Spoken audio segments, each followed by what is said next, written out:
他们怎么来了？皇帝求见的都是朝廷重臣，他们不会不懂规矩。既然来了，那就让人进来吧。也好，宣。是。参见皇上，参见太后。何事？皇上，今日一早，顺天府尹将一桩人命官司移送刑部，其中牵扯到了皇子，臣不敢擅自做主，特意前来向皇上禀报。内侍立刻拿过供词送到皇帝面前。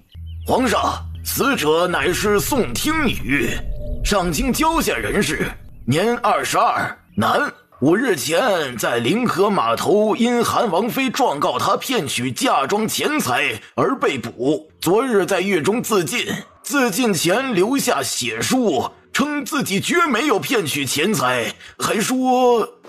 皇上，最近这段时日上京民意沸腾，议论最多的就是韩王府的2个孩子，如今都在说韩王妃失去清白，还剩下2个孩子，甚至意图混淆皇室血脉，臣请皇上严查。孩子，老三，这怎么回事？父皇，皇上，这件事情还是臣妾来说吧。这个声音怎么那么耳熟啊？臣妾见过皇上。德妃来了，免礼。木兰，她怎么在宫中？不对。德妃，你怎么了？可还是身体不适？皇上，臣妾前来是有件大喜事要禀告给您和太后。臣妾本来身体不适，听到这件喜事之后，整个人都精神了。喜事？咱们皇室终于有女娃娃出生了。你说什么？说起来都怪韩萧这个孩子。韩萧一直想要有个女儿，之前没少到广度寺祈福上香。4年前有一次回来途中遇到一个白胡子老僧，那老僧知他所求，告诉他命里有女，不过他多次上战场，煞气太重，和儿女命格相冲，所以要想保住孩子，必须和王妃避讳。韩萧自然焦急，谁不知道他和媳妇儿是太上皇赐婚，上天注定的姻缘，这一直避讳，岂不是和太上皇的旨意相违背？还好那老僧说，只需等孩子满3周岁，命格稳固之后就可以了。什么老僧，什么避讳，分明是无稽之谈。韩萧是个心眼实的，这几年一直严格遵守老僧的话语。他媳妇儿怀孕生下龙凤胎，他都强忍着初为人父的激动，一心避讳着。连我这个做母妃的都没有告诉我，这不，最近孩子们满了3周岁，他才彻底放心。皇上、太后，韩萧有了一儿一女，还是罕见的代表吉祥如意的龙凤胎。孩子呢？在外面等着呢。外面多热，孩子那么小，放外面晒坏了怎么办？宣进来。是。儿臣参见父皇、皇祖母。您瞧，我3哥家的龙凤娃娃，我给您带来了。宝宝、周周，快给你们皇爷爷、曾祖母行礼。周周拜见皇爷爷，拜见。不可。哎呦，大乖乖！初见穆一惊，连忙上前捞孩子，结果皇帝比他动作更快，一手一个将孩子拉起来，直接抱在怀里。礼部尚书御前训华，该当何罪？安王殿下，我乃朝廷命官，本王乃当朝皇子。皇上，你小声点儿，朕没聋。王爷爷，你好威风啊！有吗？也还好吧，比你们父王如何？父王是啥？妹妹就是坏爹爹了。皇爷爷，娘亲说了，你是大龙龙，是最厉害的。哈哈，没错，朕的确是真龙天子。皇爷爷真的是大龙龙。皇上，2个孩子的身世尚且存疑，还是要先明确才是。父皇，当时为儿臣探查命格的高僧，乃是广惠寺了尘大师。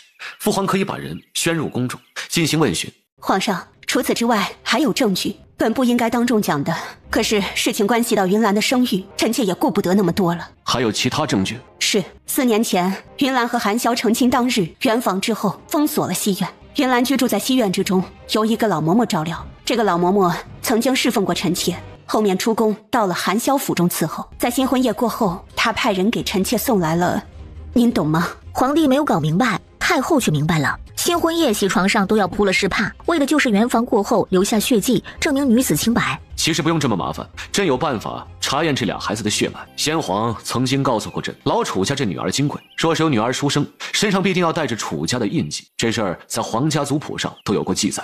皇上，可是后腰处有一胎记，是是月牙咒。没错，这就是我老楚家的血脉，他们就是我老楚家的宝贝。好啊！父皇，您有孙女了，恭喜父皇，恭喜皇祖母，还有3弟和3弟妹，恭喜！恭喜皇上太后！韩萧，你可当真是沉得住气？若是朕有了公主，早就昭告天下了。父母之爱子，为之计深远。父皇，您是君也是父，应当是明白儿臣的选择。为了八宝和周周，儿臣即便再怎么煎熬，也会忍着。现在好了，3年之期已至，八宝和周周不用再有着任何的避讳啊！没错呀，为父的心思总是这样。韩萧，以前朕总感到你的心性太过冷硬，如今看来，你只是不善表达罢了。皇爷爷，我们见到了你，现在是不是就要被杀掉了？乖八宝说什么呢？什么杀掉啊？皇爷爷，的一下就是杀掉了。八宝都听到了，他们说八宝和妹妹是没有爹爹的孩子，还说一见到皇爷爷，皇爷爷就会让人把我们杀掉，通通杀掉。皇爷爷，杀掉了八宝，可不可以放过娘亲和妹妹？我们有娘亲和爹爹的，我们不是没人要的野孩子。恭喜皇上太后，皇家终于有女儿了，定然是皇上英明神武，感动了上天，所以才赐下龙凤祥瑞，圆了皇上多年的心愿呐。皇上恕罪，老臣太感动了，这样的大喜事应该万民同贺才是啊！今日老臣有幸见到龙凤祥瑞，必须要表示庆贺，请皇上允许老臣献上2000两，聊表心意。2000两？黄金！皇上恕罪，老臣太过激动，竟然没把话说清楚，是黄金。说好的一起碾压韩王府，这刑部尚书却反手来了一个背刺，老贼！皇上，臣也是想将事情调查清楚啊。朕明白，朕给你时间好好调查，什么时候查清楚，什么时候外面不再议论朕的孙子和孙女，你什么时候再回来述职吧。皇上息怒，微臣也是为了皇室血脉的纯正。眼睛不好就挖出来当炮给踩了，你瞧瞧八宝和周周，莫非长得和朕不是一模一样吗？行吧，这个时候皇帝自己开心就好。你说呢？回禀皇上，您说的对，左都御史，你恭喜皇上太后，恭喜韩王殿下。中午了，让德妃带你们下去吃好的，可好？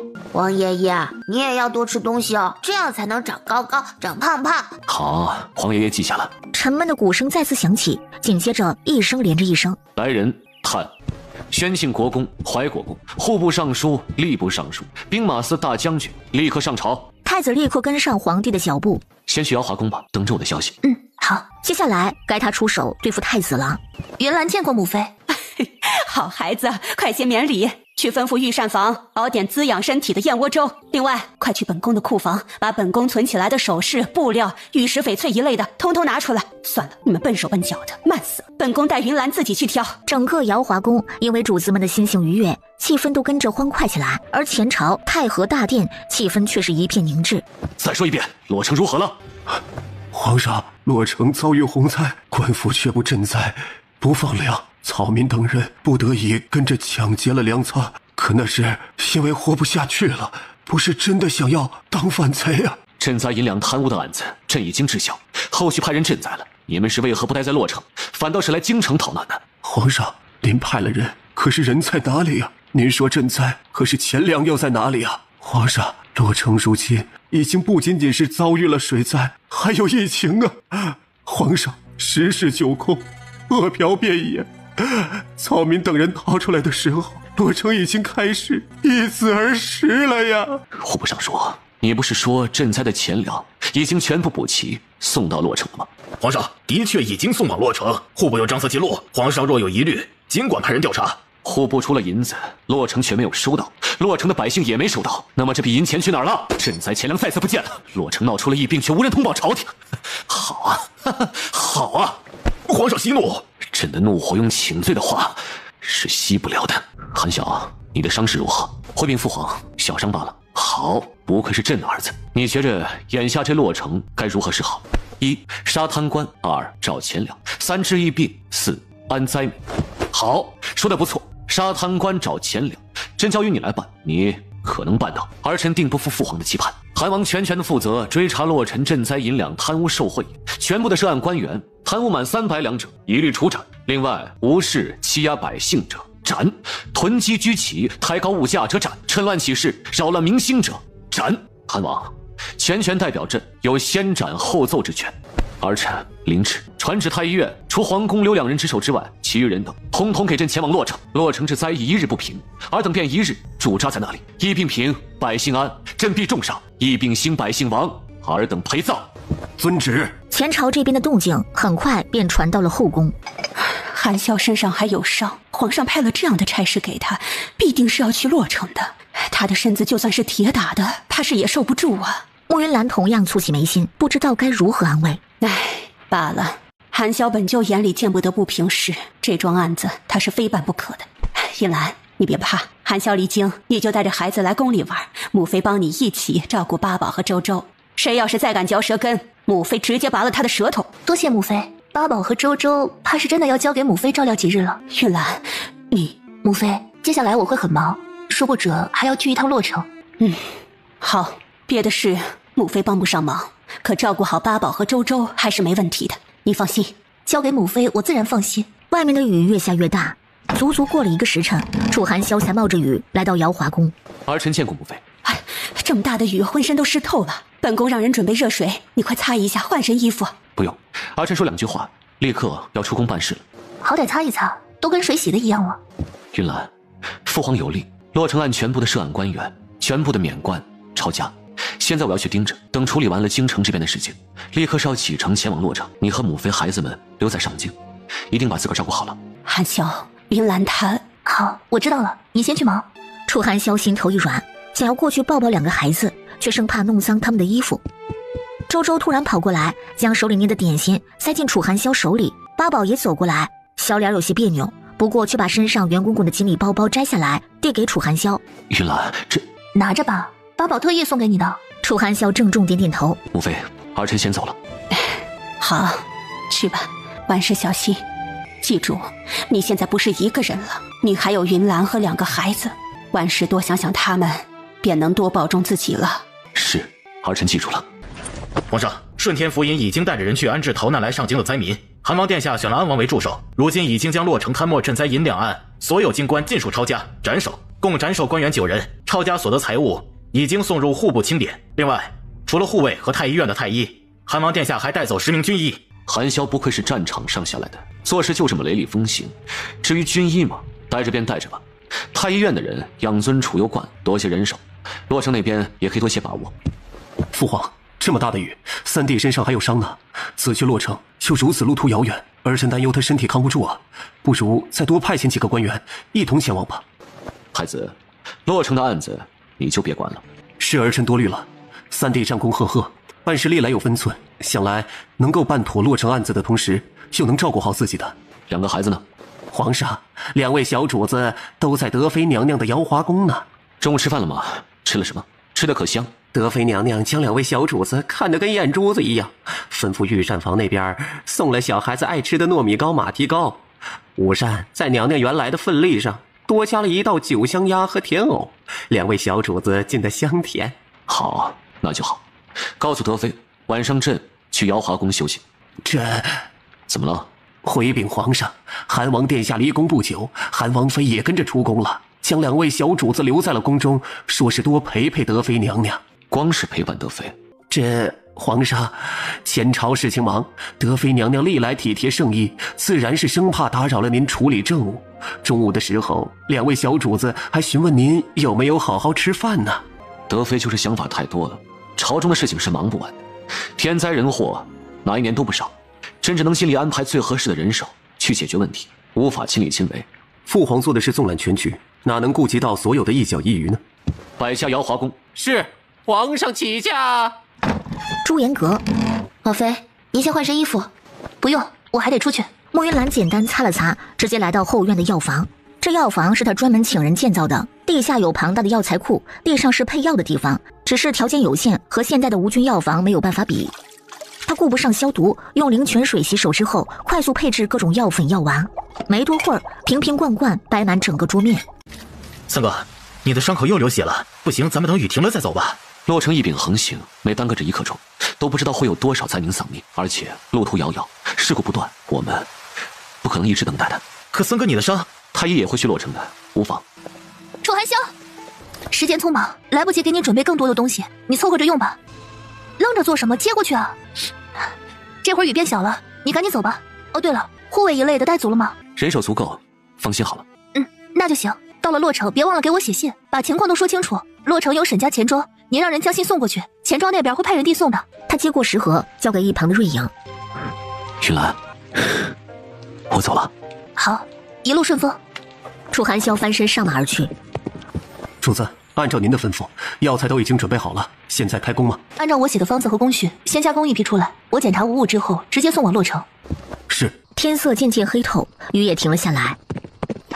森哥，前面就是驿站，我们进去休整一下吧，马儿也累了，需要更换。好。房间内，瑞影小心翼翼地帮他揭开纱布。主子，您忍着点。森哥，你这不行啊！瑞影，带药了吧？带了一些金疮药，不过进水都给泡了，完全不能用了。驿站呢，应该会存一些药物备用才是啊。属下问过了，前些时日用光了，还没来得及补充呢。这难道让森哥硬扛着吗？无妨，把伤口晾干，包扎一下，到下一个驿站再说。森哥，你好歹也是王爷，这日子过得……哎，我实在想不明白，太子的脑子是糊涂了吗？父皇都关注到洛城了，他竟然还搞这么多幺蛾子。不一定是太子所为，他不至于这么愚蠢。只是太子为笼络人心，对官员态度始终是容忍放纵，把他们的心和胆都养大了。哼，有这一次的事情，看他以后收不收敛。楚寒霄突然想到了什么，他小心翼翼地拿出食盒。森哥，驿站的粥喝得我嗓子疼，快打开三嫂的食盒，看看是什么好吃的。这是你三嫂给我专门准备的。冒着那么大雨，一个人骑着马，穿着蓑衣送来的，浑身都是被雨水湿透了，脸也被淋得冰凉。森哥，你别说了，这是三嫂给你的心意，我不能动。哎，总感觉他今日要吃了一口三嫂准备的东西啊，那简直跟不是人一样。是药，森哥，快看看有没有治疗你伤势的。这2个药瓶，药粉外敷，药丸内服，每日1次。1刻钟，楚寒霄包扎好伤口，穿上外衣，后背上的灼烧和疼痛彻底消散。森哥，这又是什么？你之前外出抄家的时候，我就看到你怀里鼓鼓囊囊了。没什么，不过是八宝担忧我，把他最喜欢的锦鲤包送给我了。啊，三哥，我好酸呐！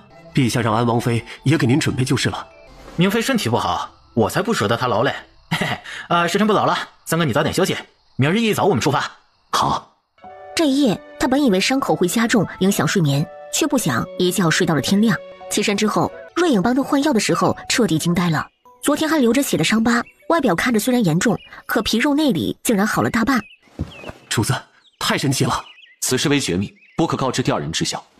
是。半月的路程被楚寒霄压缩到了10日。这期间，他还硬生生的拐弯，路过了苏城和滨城，斩杀6名贪污的官员。消息传到洛城，百姓无不拍手称快。太子一派的官员却只感觉阵阵胆寒。终于赶制完最后一批治疗疫病的药丸，慕云兰靠在椅子上，重重松了口气。主子，您这几日都没有好好休息，奴婢帮您按摩一下，您去睡一会儿。江离呢？在外等候消息。主子。江离，你怎么了？有什么不舒服的地方？可需要我帮你诊脉？无妨，主子不用担心。最近这几日天气不好，你时常往外走，身上的旧伤更容易发作。我给你的药可记得按时吃。是，香梨不敢忘。外面情况如何？太子一派的官员在推动舆情，针对朱颜阁和韩王殿下。仔细说说。对朱颜阁是之前那套言论，暗指主子笼络官员女眷，刺探消息，意图帮助韩王府结党营私；针对韩王殿下，则是说他嗜杀成性，戾气太重，有伤天和。国之储君，关系着江山社稷安稳。如今洛城生灾，他想的不是第一时间赈灾平乱，安抚百姓，竟还想着兄弟内斗。单凭格局这一点，他就输了。主子，外面有些消息，关于您的。我？是，您是朱颜阁主人的消息传开，引得百姓议论纷纷。但不知道为何，传着传着，竟然成了您是神医，还说洛城的疫病，别人没办法，您若肯出手，必定是可以药到病除。王妃，宫中有内侍前来传话，太后娘娘宣您即刻入宫。知道了，江离，收拾好所有东西，我从宫中出来，立刻启程。是。孙媳见过皇祖母，皇祖母万安。云兰，好孩子，你来了。我听说你这几日都待在朱颜阁，辛苦了。皇祖母，朱颜阁如今都要开不下去了，我去收拾收拾东西。姐姐说什么呢？你一身出神入化的医术，单单是开办一个朱颜阁，实在是屈才了。莫锦柔，你不是应该在芳菲院禁足吗？云兰，你和锦柔虽然是当家主母和妾室，可也是亲姐妹，就不要那么注重规矩了。她是哀家宣入宫中的。皇祖母，嫡庶有分，尊卑有别，不注重规矩，请恕孙媳不能答应。太后神色一僵，看向慕云兰的眼神带上十足的厌恶。哀家今日宣你入宫，是听闻你有法子治疗疫病，请皇祖母恕罪。不知哪里来的流言，实在是毫无根据。孙媳虽然懂些医术，可知道的都是调养身体的方子，能解决一些女人身上的小毛病。至于疫病，实在是无能为力。王妃姐姐，洛城千千万万的灾民时刻被疫病折磨，如今都有几千人丧生了。妹妹求姐姐不要藏拙，赶紧出手救救那些无辜的百姓吧。你觉得洛城灾民可怜就自己去，逼迫本宫的儿媳妇做什么？太后，德妃硬是要闯入殿来，奴婢等人拦不住，请太后责罚。太后摆了摆手，宫女们如蒙大赦，慌忙退了出去。妾身见过太后，请太后安。你们可真不愧是婆媳呀，一个两个的把哀家的慈安宫当成了什么地方？太后恕罪，妾身愿意领罚。只是我听说，不知道哪个畜生玩意儿把本宫的儿媳妇说成了什么神医，能治疗疫病，这不是狼子野心吗？德妃娘娘，太后面前你这般言语，似乎太过粗俗了些。本宫出身西凉，草原上跑马长大的，性格粗鄙，上不得台面，可也不是你一个妾室可以出口指责的。再说，本宫骂的畜生玩意儿又不是你，你急着跳出来，对号入座。母妃恕罪。母妃？你一个上不得台面的妾室，也敢叫本宫母妃？你是不是瞧不起本宫？德妃娘娘，贱妾知错，可是贱妾真的没有坏心呢。没有坏心，你逼迫本宫儿媳去治疗疫病，我看你分明是心肝脾肺都黑透了。娘娘，锦柔只是不忍心洛城百姓继续受灾疫之苦。王妃姐姐的娘亲可是鬼手医圣的关门弟子，德妃娘娘应该知晓那是何等厉害的人物。那又如何？王妃娘娘天资聪颖，开办朱颜阁2年，已经成为上京最受女子欢迎的地方，靠的不就是精巧的心思和超凡的医术吗？妾身都听说了，许多官员家的夫人就是吃了王妃姐姐开的调养身体药，变得精神焕发，百病全消呢。太后，德妃，身为宫妃，你应该以大局为重。来人，去告诉皇帝，让他来定夺。母妃，那就请父皇来吧。穆锦柔这一次终于学聪明了，她为洛城灾民请命，一下子就站在道德的制高点上。她去治不好洛城疫病，会沦为罪人，甚至很可能丧命在洛城。她不去，神医的名号已经传扬出去，略加推动，外人就会以为她知难而退，见死不救，最后保全住了性命，却毁了名声，一辈子也别想翻身，真是好生恶毒的算计。德妃，你们婆媳来和太后请安。见过皇上。太后经过了去太医的治疗，头风之症不再发作，云岚大功一件，该赏。皇帝，云岚可不仅仅能立下这一件大功，还有更大的功劳呢。哦，皇上，王妃姐姐是鬼手圣医的徒孙，乃是名副其实的神医。如今洛城疫病越来越严重，姐姐若是能够前去帮忙，一定能拯救洛城灾民于水火的。你知道？外面都传遍了。传遍了？朕怎么不知道啊？哪个传的呀？皇上恕罪，这件事情奴婢也不知道从何传起。总之，现在已经是人尽皆知了。父皇，儿臣愿意前往洛城。韩王妃，洛城的情况，儿媳听说了。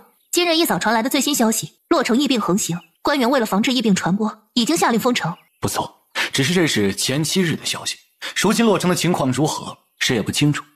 不过大概率只会更糟。你确定要去？是，儿媳身为皇家妇，自然也该为大周安宁贡献一份力量。儿媳从来没有说过自己是神医，也没有碰到过疫病。不过为了洛城灾民，愿意勉力一试。好，不愧是朕的儿媳。传旨，韩王妃深明大义，自愿前往洛城解百姓之困，赐盘龙金牌，见金牌如面君。各州府竭力配合，若是有悖逆者，格杀勿论。儿媳谢父皇。云岚，快起身，你跟韩萧一样，都是好孩子，今日所做之贡献，朕看在眼里。等你们平安归来，朕亲自设宴，帮你和韩萧接风洗尘。好。哦，对了，妹妹也很是关心洛城百姓，不如和我一起为那边的灾民尽一尽心意。姐姐，我受了伤，还要侍奉太后，怕是不能陪着姐姐一起前往。是吗？那真是可惜了。哦，对了，妹妹嫁入韩王府，带了不少嫁妆呢，不如捐出一部分来给洛城灾民当做买药的钱吧。不知道妹妹是否舍得？我也听说了，你的嫁妆有80台吧？那就拿出一半来。是。一个妾室也敢有这么多的嫁妆？修国公府是连最基本的规矩都忘了？皇上，修国公夫人还是好的，只是臣妾听闻这2年修国公府的后院是姨娘帮着掌家。姨娘掌家？哼，果真是上梁不正下梁歪。休国公罚俸1年，那什么姨娘禁足抄经。至于你，韩王与韩王妃都为洛城尽心竭力，你身为侧妃，自然不能作壁上观，每日归京4个时辰，只能多不能少，潜心的诵读经文，为2位主子祈福，直到他们平安的归来。4个时辰，他还不直接跪死过去？父皇母妃，儿媳现在出宫稍作准备，立刻启程前往洛城。千里之外，洛城，事情要从10天前说起。混账！你再说一遍，这些银子早就送到了，为什么不买粮食救助灾民？2位殿下明察呀，不是下官不想买粮食，实在是没有人愿意运送粮食过来呀。都知道洛城出了疫情，根本没人敢来卖呀。开城门！不行啊，韩王殿下，现在洛城的灾民都快疯了，一旦打开城门，他们必定不要命的往外冲，到时候场面就控制不住了。洛城百姓都被关在城中，你们身为百姓的父母官，为什么站在这儿？下官，来人，扣押逃出来的全部洛城官员，打断他们的手脚，连同着家眷一起扔回洛城。是。韩王殿下，你不能，我乃朝廷命官。有百姓，你们才是官；没有百姓，你们算什么东西？动手！是。所有逃出洛城的官员，统统打断了手脚，连同家眷一并扔入洛城。灾民听到城门口的动静，看到那些官员，心中的恨意再也克制不住，拖着病躯冲上前，用拳头、用牙、用脚，生生将那些官员捶成了肉泥。怒气得到了发泄，灾民没有立刻暴动，楚寒霄抓住时机，抄没了官员家产，诛杀一部分为富不仁的乡绅，抄出来粮食立刻煮粥发放给洛城百姓，洛城就这样安稳下来。可粮食问题仍旧要解决。楚寒霄直接下令动了苏城和洛城的囤积军粮。洛城府衙后院，三哥，好三哥，你就可怜可怜我吧，弟弟现在抱着锦鲤包包才好受些，不然一闭眼我就能看到黄爷爷。楚寒霄手指一顿，坐到一旁的椅子上。三哥，那么多太医和军医，还没有研究出治疗疫病的药方吗？总结出了几个方子，效果甚微。主子，大夫们又修改了一份药方，让他摇摇，本王马上过去。三哥，你不能再以身试药了，铁打的身子也扛不住这么折腾啊！无妨，你好生休息。三哥，我来，你别去了。我有内力，体质也比你好，你安心等着。试药依旧没有成效，反倒是让楚寒霄的病情逐渐加重。3日后，整个洛城陷入浓浓的绝望，每日都有几百人丧生，死掉的百姓尸体不能入土为安，只能全部焚烧，让整个洛城都弥漫在一片悲伤压抑之中。三哥，四弟，你醒了。三哥，我怕是不行了。别胡说。三哥，跟着你办事我不后悔，可是明妃我最是放心不下她。三哥，你若是还能回上京，替我好好照顾她。我已经催那些大夫了，一定会找着治疗疫病的药物。三哥，那些大夫都病倒了，你就别骗我了。这个时候要是能天降神医我就拜遍天下神府，向南科了，向北科。皇爷爷呀，孙儿就要去见你了，希望你在地下同样英明神武，可以让孙儿继续当个富贵王爷，啃老嘛，不丢人。楚寒霄看向门外，他同样也在等待一个奇迹。恍惚间，他看到了慕云兰，开始出现幻觉了吗？主子，药，小英英，药没有？不是，药有了，神医，真的有神医。皇爷爷，对不住了，孙子我应该去不了了。三嫂，三哥，你掐我一下，我好像出现幻觉，看到三嫂了。啊，难道不是幻觉？神医呢？总不可能是三嫂吧？云兰，你怎么来了？快走，这里不是你该来的地方。他上前想要牵住慕云兰往外走，突然反应过来自己也感染了。云兰，捂着口鼻，快离开！离开之后立刻找地方熏蒸，免得……不许再说话，张嘴，吃药。云兰，回头再跟你算账。三嫂，我自己来。你吃药不行了？不行了，三嫂，你再看一看，我觉得我还能救一救。我的意思是，药丸你吃不下去了，得用喝的。我手头也没有。哦，对了，八宝的那个锦鲤包呢？里面的东西你们用了吗？啊！慕云兰将锦鲤包包肚子上的暗扣打开，从里面掏出2枚熏香丸，3支装着灵泉水加强版的解毒药剂，只要有一口气就能妥妥的吊住性命，不严重的毒直接就能解开。慕云兰打开一瓶，正准备给楚景木灌下去。我来。啊，就是这个香味。之前抱着锦鲤包包我就感觉很舒服，原来锦鲤包包里面暗藏玄机呀！三哥，我们好傻啊，真的。哎，不对，我之前觉得锦鲤包包里很沉，似乎是有东西，想要过捏捏看的。是三哥你不乐意，说捏了就不圆了，回头八宝该不高兴。我走。楚景木狠识时务，1秒睡了过去。时间紧迫，莫云兰转身向外走。跟着我做什么？云兰，一病迟迟得不到救治，洛城很快会成为一片死城。你趁着现在赶紧离开，来得及。离开？我走了，你呢？洛城必须有人镇守。所以你这是打算和洛城共存亡了？楚寒霄没有说话，坚定的神色已经表明了他的心迹。伟大的韩王殿下，那你就好好的守着洛城吧。至于我，不劳您费心。云兰，别多心，这里太过危险。你如果出了什么事情，八宝和周周还那么小，他们该怎么办？你还知道八宝和周周呢？妖女，莫云兰，你这个妖女，小女要害死我们的亲人，大家冲进去杀了她！云兰，谁逼迫你来的洛城？行了，你还是管好自己吧，没事就去躺着休息，喝茶。接下来的事情我自己处置。云兰，在意之下，外面那些灾民已经是被逼到了绝路，他们什么都可以干得出来。我生气了，也什么事都做得出来。你不信就继续拦着我试试。楚寒霄动作微顿，拉着他衣袖的手松开一点，又蓦然握紧。莫云兰不理他，抽出衣袖，转身向外走。楚寒霄不放心，依旧隔着距离跟着。江离，给咱们韩王殿下搬个凳子，省得他跟着累倒了。是。府衙门口聚集了不少灾民，他们一个个身形消瘦，面无血色，目光涣散，可实际上他们已经是洛城状况最好的人了。楚寒霄封锁城门，断了我们的活路。穆云兰一来就要把我们的家人拖走烧死，我们做错了什么了？凭什么他们躲在里面安稳稳，我们不仅要死，还要忍受骨肉分离之苦？冲进去，抓住那2个害我们的人，让他们付出代价！你们刚刚说什么？江离在。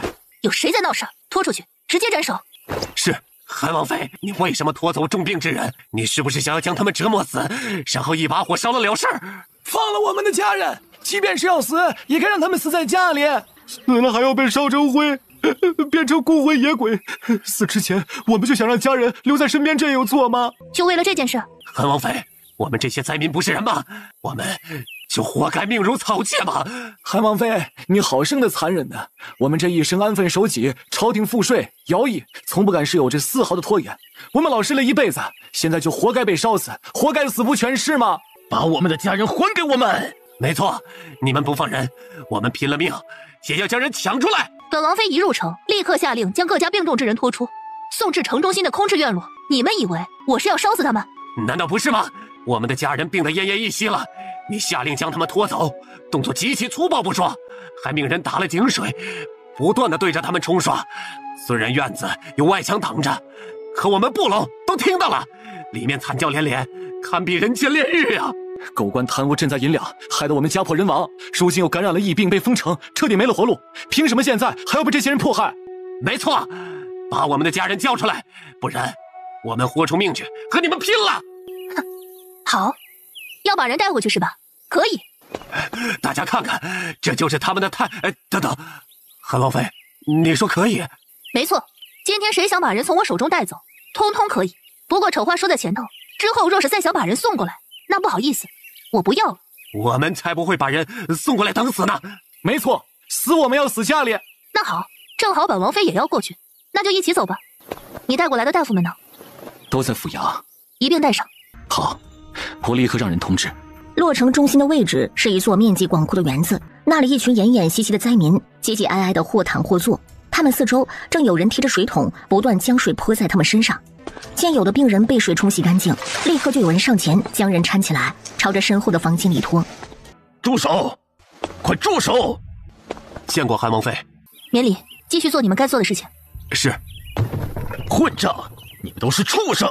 他们都要死了，为什么还要这么折磨他们？你发什么疯啊？知不知道这水很珍贵的？珍贵？是妨碍你们折磨人了吧？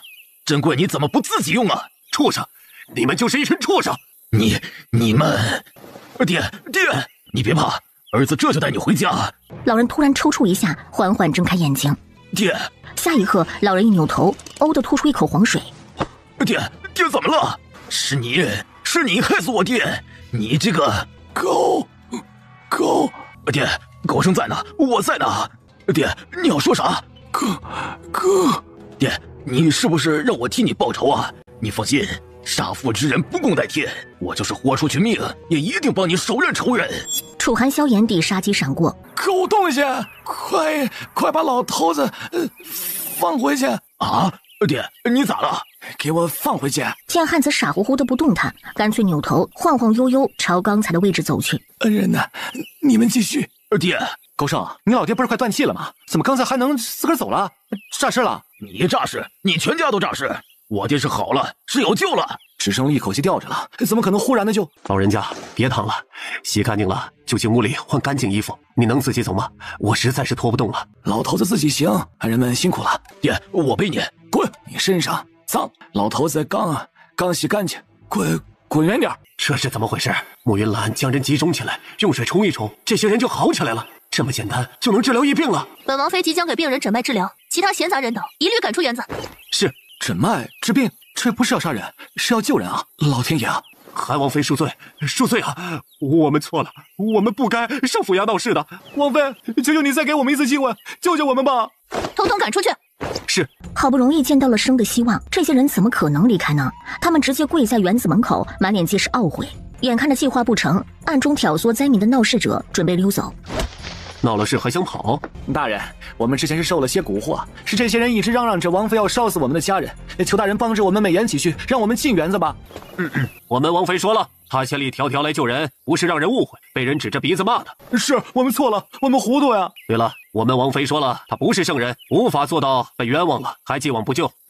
不过我们王妃是医者，心地善良，也不能真的见死不救。王妃有何吩咐，我们一定全力完成，弥补报答王妃。你们想一想，刚才是不是有人混入你们之中，故意挑拨，延误治病时间呢？没错，是那些黑了心肠的畜生。如果这些人被找出来，你们是不是就能将功赎罪了？到时候我们王妃那么善良，还能看着你们去死吗？你们好好的想一想，最近见到的陌生人或者身边言语异常、图谋不轨的，该抓的自己抓，抓不到的告诉我们，我们来抓。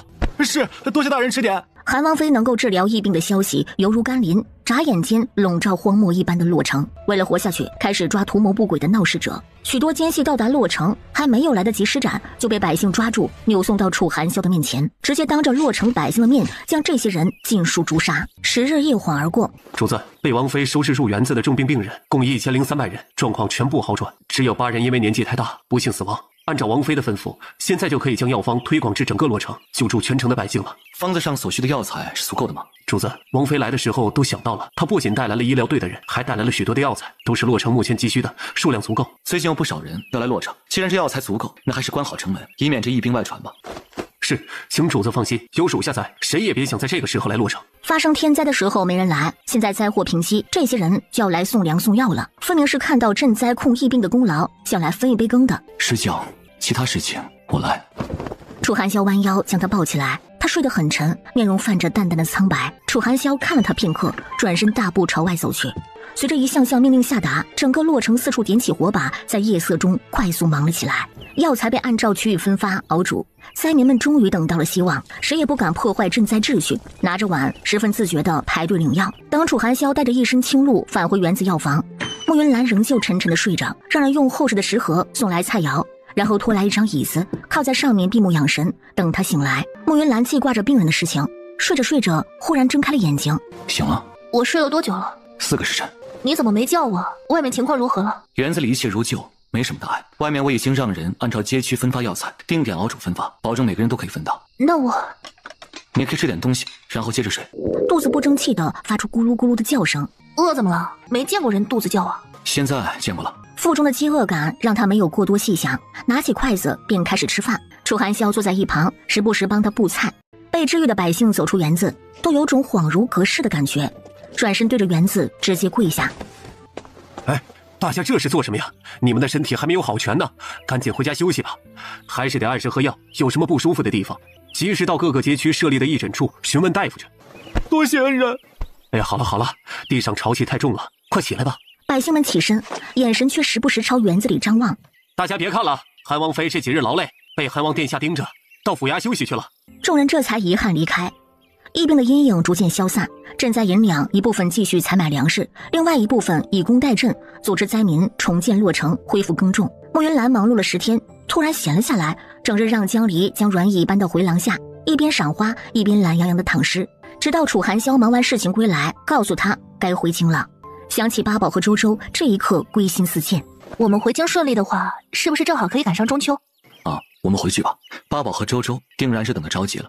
两人商量好返京，当天下午就准备启程。百姓们如往常一般等着韩王视察工作，只是等到太阳快落山了，依旧没能等到那道高大冷冽的身影。韩王妃要回京了。回京？洛城不是还在建设吗？怎么就走了？这么快都不让我们来送行吗？愣着干什么？城门口去啊！去得晚了，地上的车辙都看不到了。楚寒霄本来想让人准备马车，可此时慕云兰归心似箭，还是觉得骑马方便。走着走着，马儿渐渐慢下来，街道两侧聚满了百姓，有些人生怕赶不上送行，跑得面色通红。韩王殿下，王妃。诸位，洛城灾祸已平息，疫病也获得了控制。本王和王妃今日离开，望诸位安心的重建洛城，后会有期。慕云兰和楚寒霄对这样的场面都有些不适应，互相对视一眼，默契的驱马继续前进。韩王殿下千岁万福，韩王妃千岁万福。韩王殿下千岁万福，韩王妃千岁万福。付出有回报，救助被感恩，这种感觉实在是不错。驾！马儿迈开蹄子，飞速朝前疾驰。瑞影正准备追上去。江阴啊，你知道这世上除了大雁和小雁，还有其他的什么吗？韩王殿下，主子和王妃都要走远了，什么雁等回京了再说吧。还有，我叫瑞影。江阴啊，我告诉你，除了大雁、小雁，还有打扰别人恩爱最讨厌。虽然着急回上京，可到底不像去时那般着急赶路。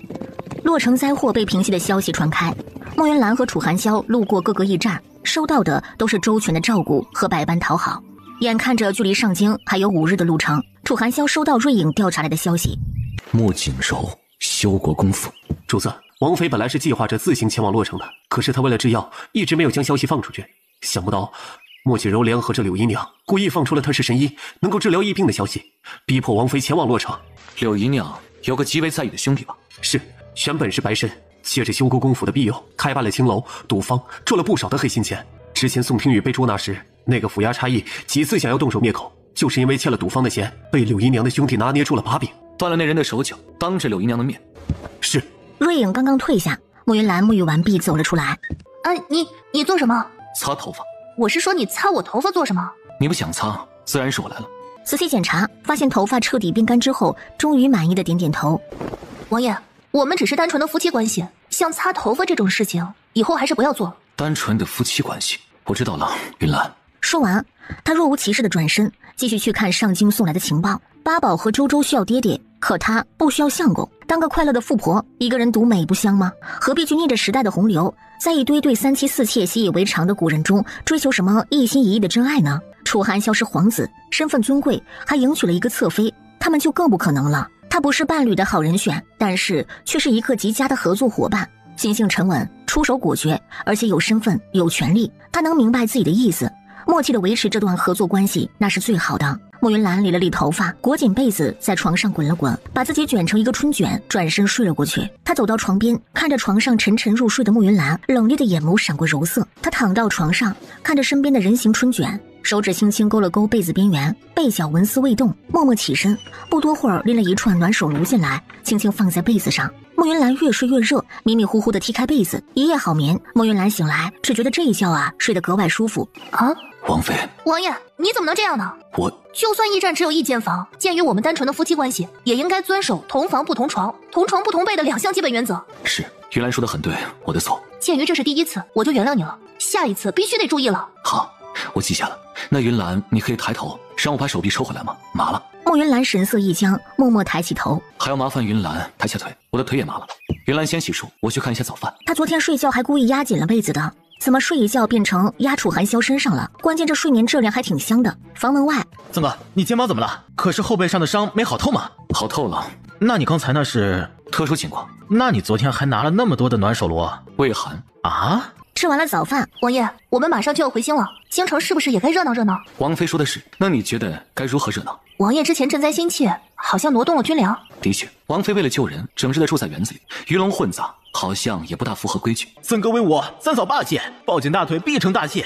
今天也是为三哥三嫂摇旗呐喊的一天呐。8月13，上京百姓为中秋团圆赏月做准备。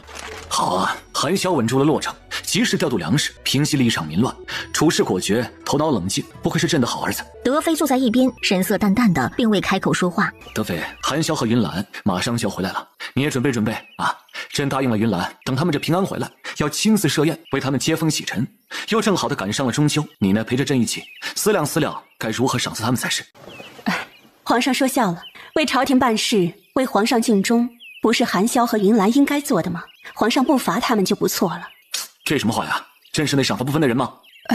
臣妾在后宫都听说了，韩萧和云兰还没回来，外面流言已经纷纷扬扬，说韩萧赈济洛城灾民用的粮食是军粮，私自调动，犯了规矩。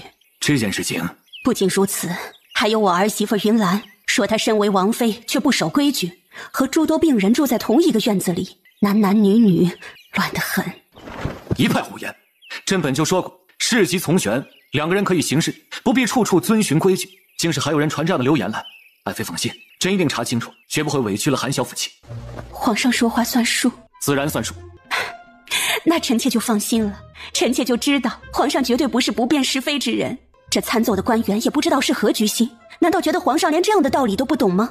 韩萧和云兰从不贪功，可有人却见不得他们好，这人还没回来呢，就着急的出手打压了。若让这些人奸计得逞，以后谁还敢认真的为皇上您办事？爱妃说的是，朕一定追查到底，把这散布流言之人乱棍打死。皇上真好。皇帝面带怜惜，轻轻拍了拍德妃的后背，安抚她的情绪。对了，八宝和周周昨天去太和殿，特别喜欢朕的玉玺，朕今天有空带他们去研究研究。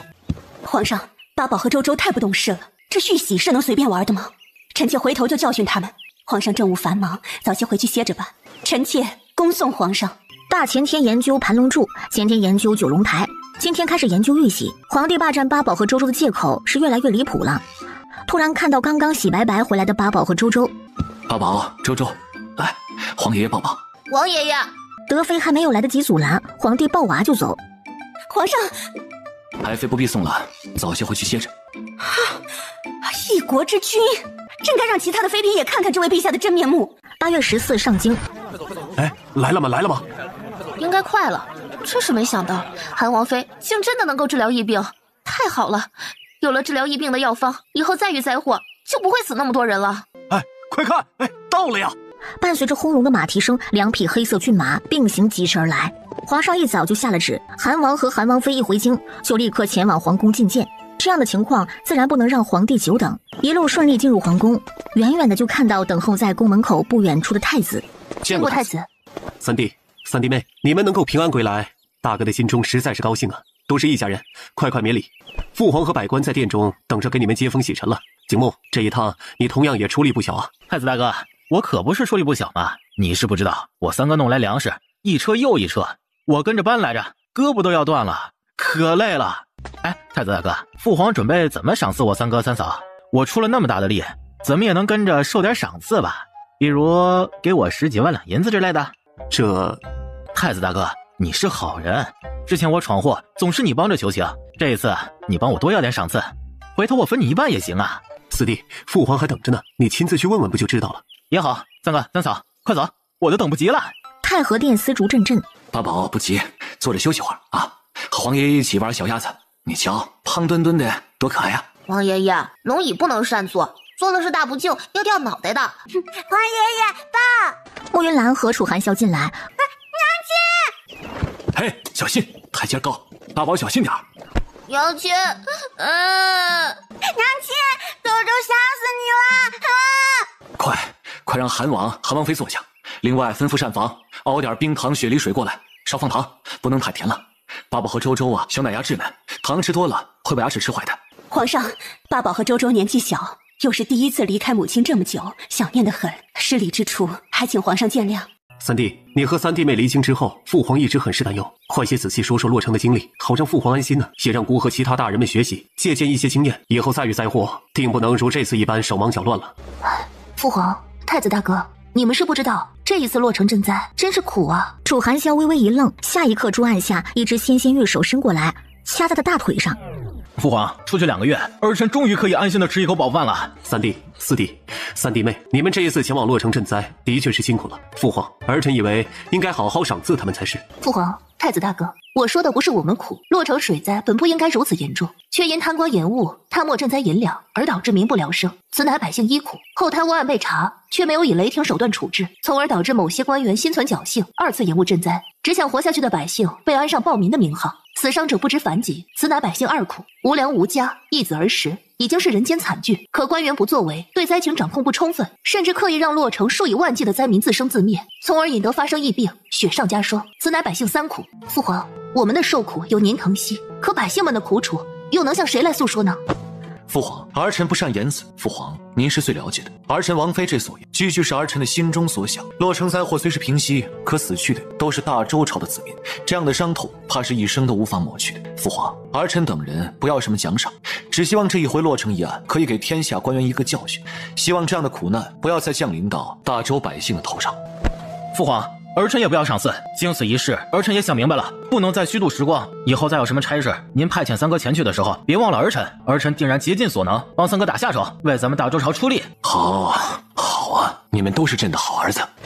韩王、安王，韩王妃为国为民，实乃大周之福啊！太子帮韩王、韩王妃邀功，这2人却为百姓发声，这格局上的差距一下子就拉开了。韩王之前战场领兵，已经立下了赫赫战功。这一次调查洛城案，临危不乱，处置果决，以最快的速度稳定了洛城。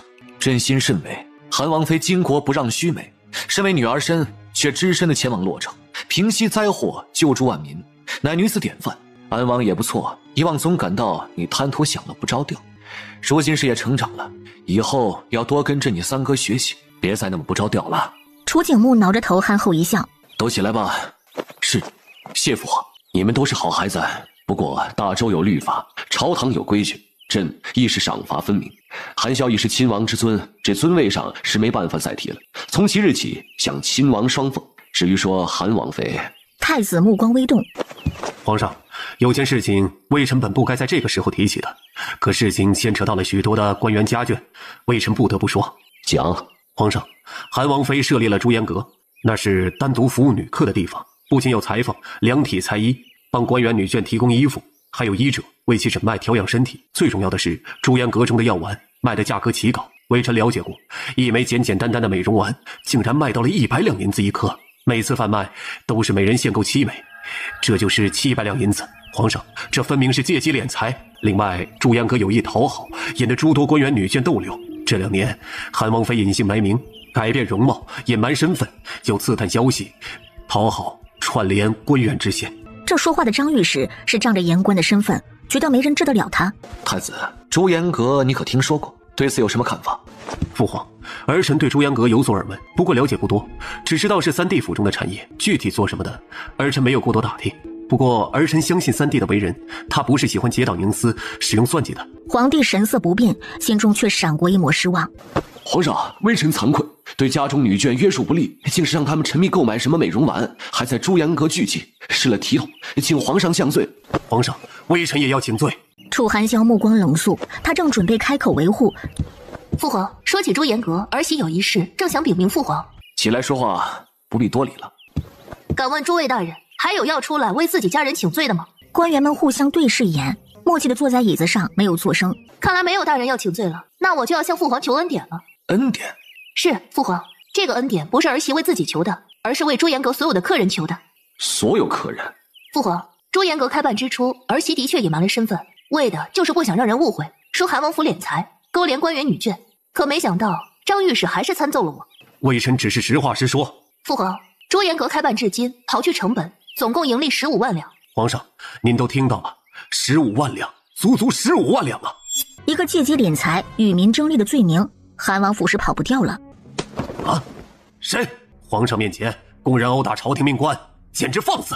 皇上，赵赵，打断别人说话是不礼貌的，你为什么总打断我娘亲的话？你娘亲没有教过你，好宝宝要懂礼貌吗？大侄，你说的对，小孩子都明白的道理，张御史你怎么不懂呢？皇帝没有开口，却在看到自家孙女气呼呼的神色之后，默默又给他塞了一块月饼。那就请韩王妃好好解释解释，赚了那么多银子的朱延阁有什么功劳可请吗？父皇，朱延阁每一笔银子进账都记录得清清楚楚。这一次洛城发生疫病，儿媳购买药材，制作治疗疫病的药丸，靠的就是这些银两。父皇，洛城此时平息疫病，单是药材花费总共23万两，其中朱延阁贡献20万两。刚刚你说盈利15万两，怎么如今又变成了20万两了？儿媳离京前往洛城之前，靖国公府君老夫人、安顺侯府大房卢夫人等一共16位客人捐献首饰银两，总计白银5万两。这些账目上皆有记载，购买药材的产地、价钱、运送途径、使用情况，账册上也记录得清清楚楚。父皇可请人检验。户部尚书立刻上前拿过账册粗略一番。皇上，臣在核算洛城赈灾银两的时候，就觉得账目不对，尤其是治疗疫病的药材花费，理应该是很大的一笔支出才是啊。本想着等韩王和韩王妃回京询问清楚之后，再向皇上禀告，却没想到原来购买药材所用的银两，竟然是韩王妃支出的。王妃大义，下官万分钦佩啊！朱延阁开办的初衷，只是不想埋没我的医术，顺便能为女子谋一份福利。之所以将价格定得高一些，一来是药材品质绝佳，都是顶好的；二来是不想与民争利。父皇，儿媳可以降低价格，可儿媳降了，其他的药铺要不要跟着降呢？朱延阁不在乎赚不赚钱，毕竟儿媳只是一时兴趣。可国家有法度，市场同样有规律，儿媳自己开心了，恐怕上京的一半大药房药铺都会被朱延阁挤死。皇上，韩王妃说得对，谷贱伤农，米贵伤民，市场交易同样有自己的价格规律，绝不能轻易打破。朱延阁定价高昂，服务的都是官员女眷，如此反倒是将影响降到了最低，不会给普通百姓造成负担。多谢户部尚书仗义直言。父皇，儿媳的初衷并不是赚取多少银两，所以赚到的银子始终都是好好的存着，等着有合适的机会拿出来回馈百姓。朱延阁的客人们也是善良之人，得知儿媳前去洛城，纷纷主动捐款，希望对洛城灾民有所帮助。洛城疫病平息，不仅仅是儿媳一个人的功劳，朱延阁所有有爱心的客人们同样功不可没。儿媳想做的就是为他们请功。官员们愣住了，万万没有想到，这天大的功劳，韩王妃竟然愿意分他们一杯羹。韩王妃不愧为女子楷模，朱延阁的客人们也是好样的，该赏。多谢父皇。朱延阁既然是你为弘扬医术而开办的，那么大可继续开办下去。至于说朱延阁的客人们，人数众多，皇帝一时之间想不出什么合适的赏赐。父皇，儿媳斗胆，不知能否请父皇为朱延阁题字？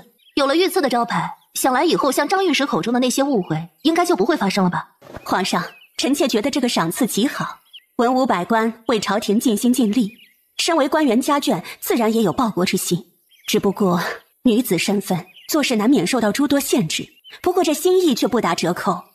正值中秋佳节，不如就辛苦皇上多题几幅字，并着月饼一起送出宫去，赏赐给那些女眷。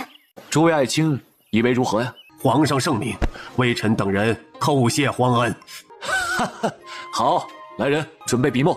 皇帝来了兴致，直接让人将朱案摆放到御花园，要一边赏月一边题字。是娘亲的朱延阁，周周认识。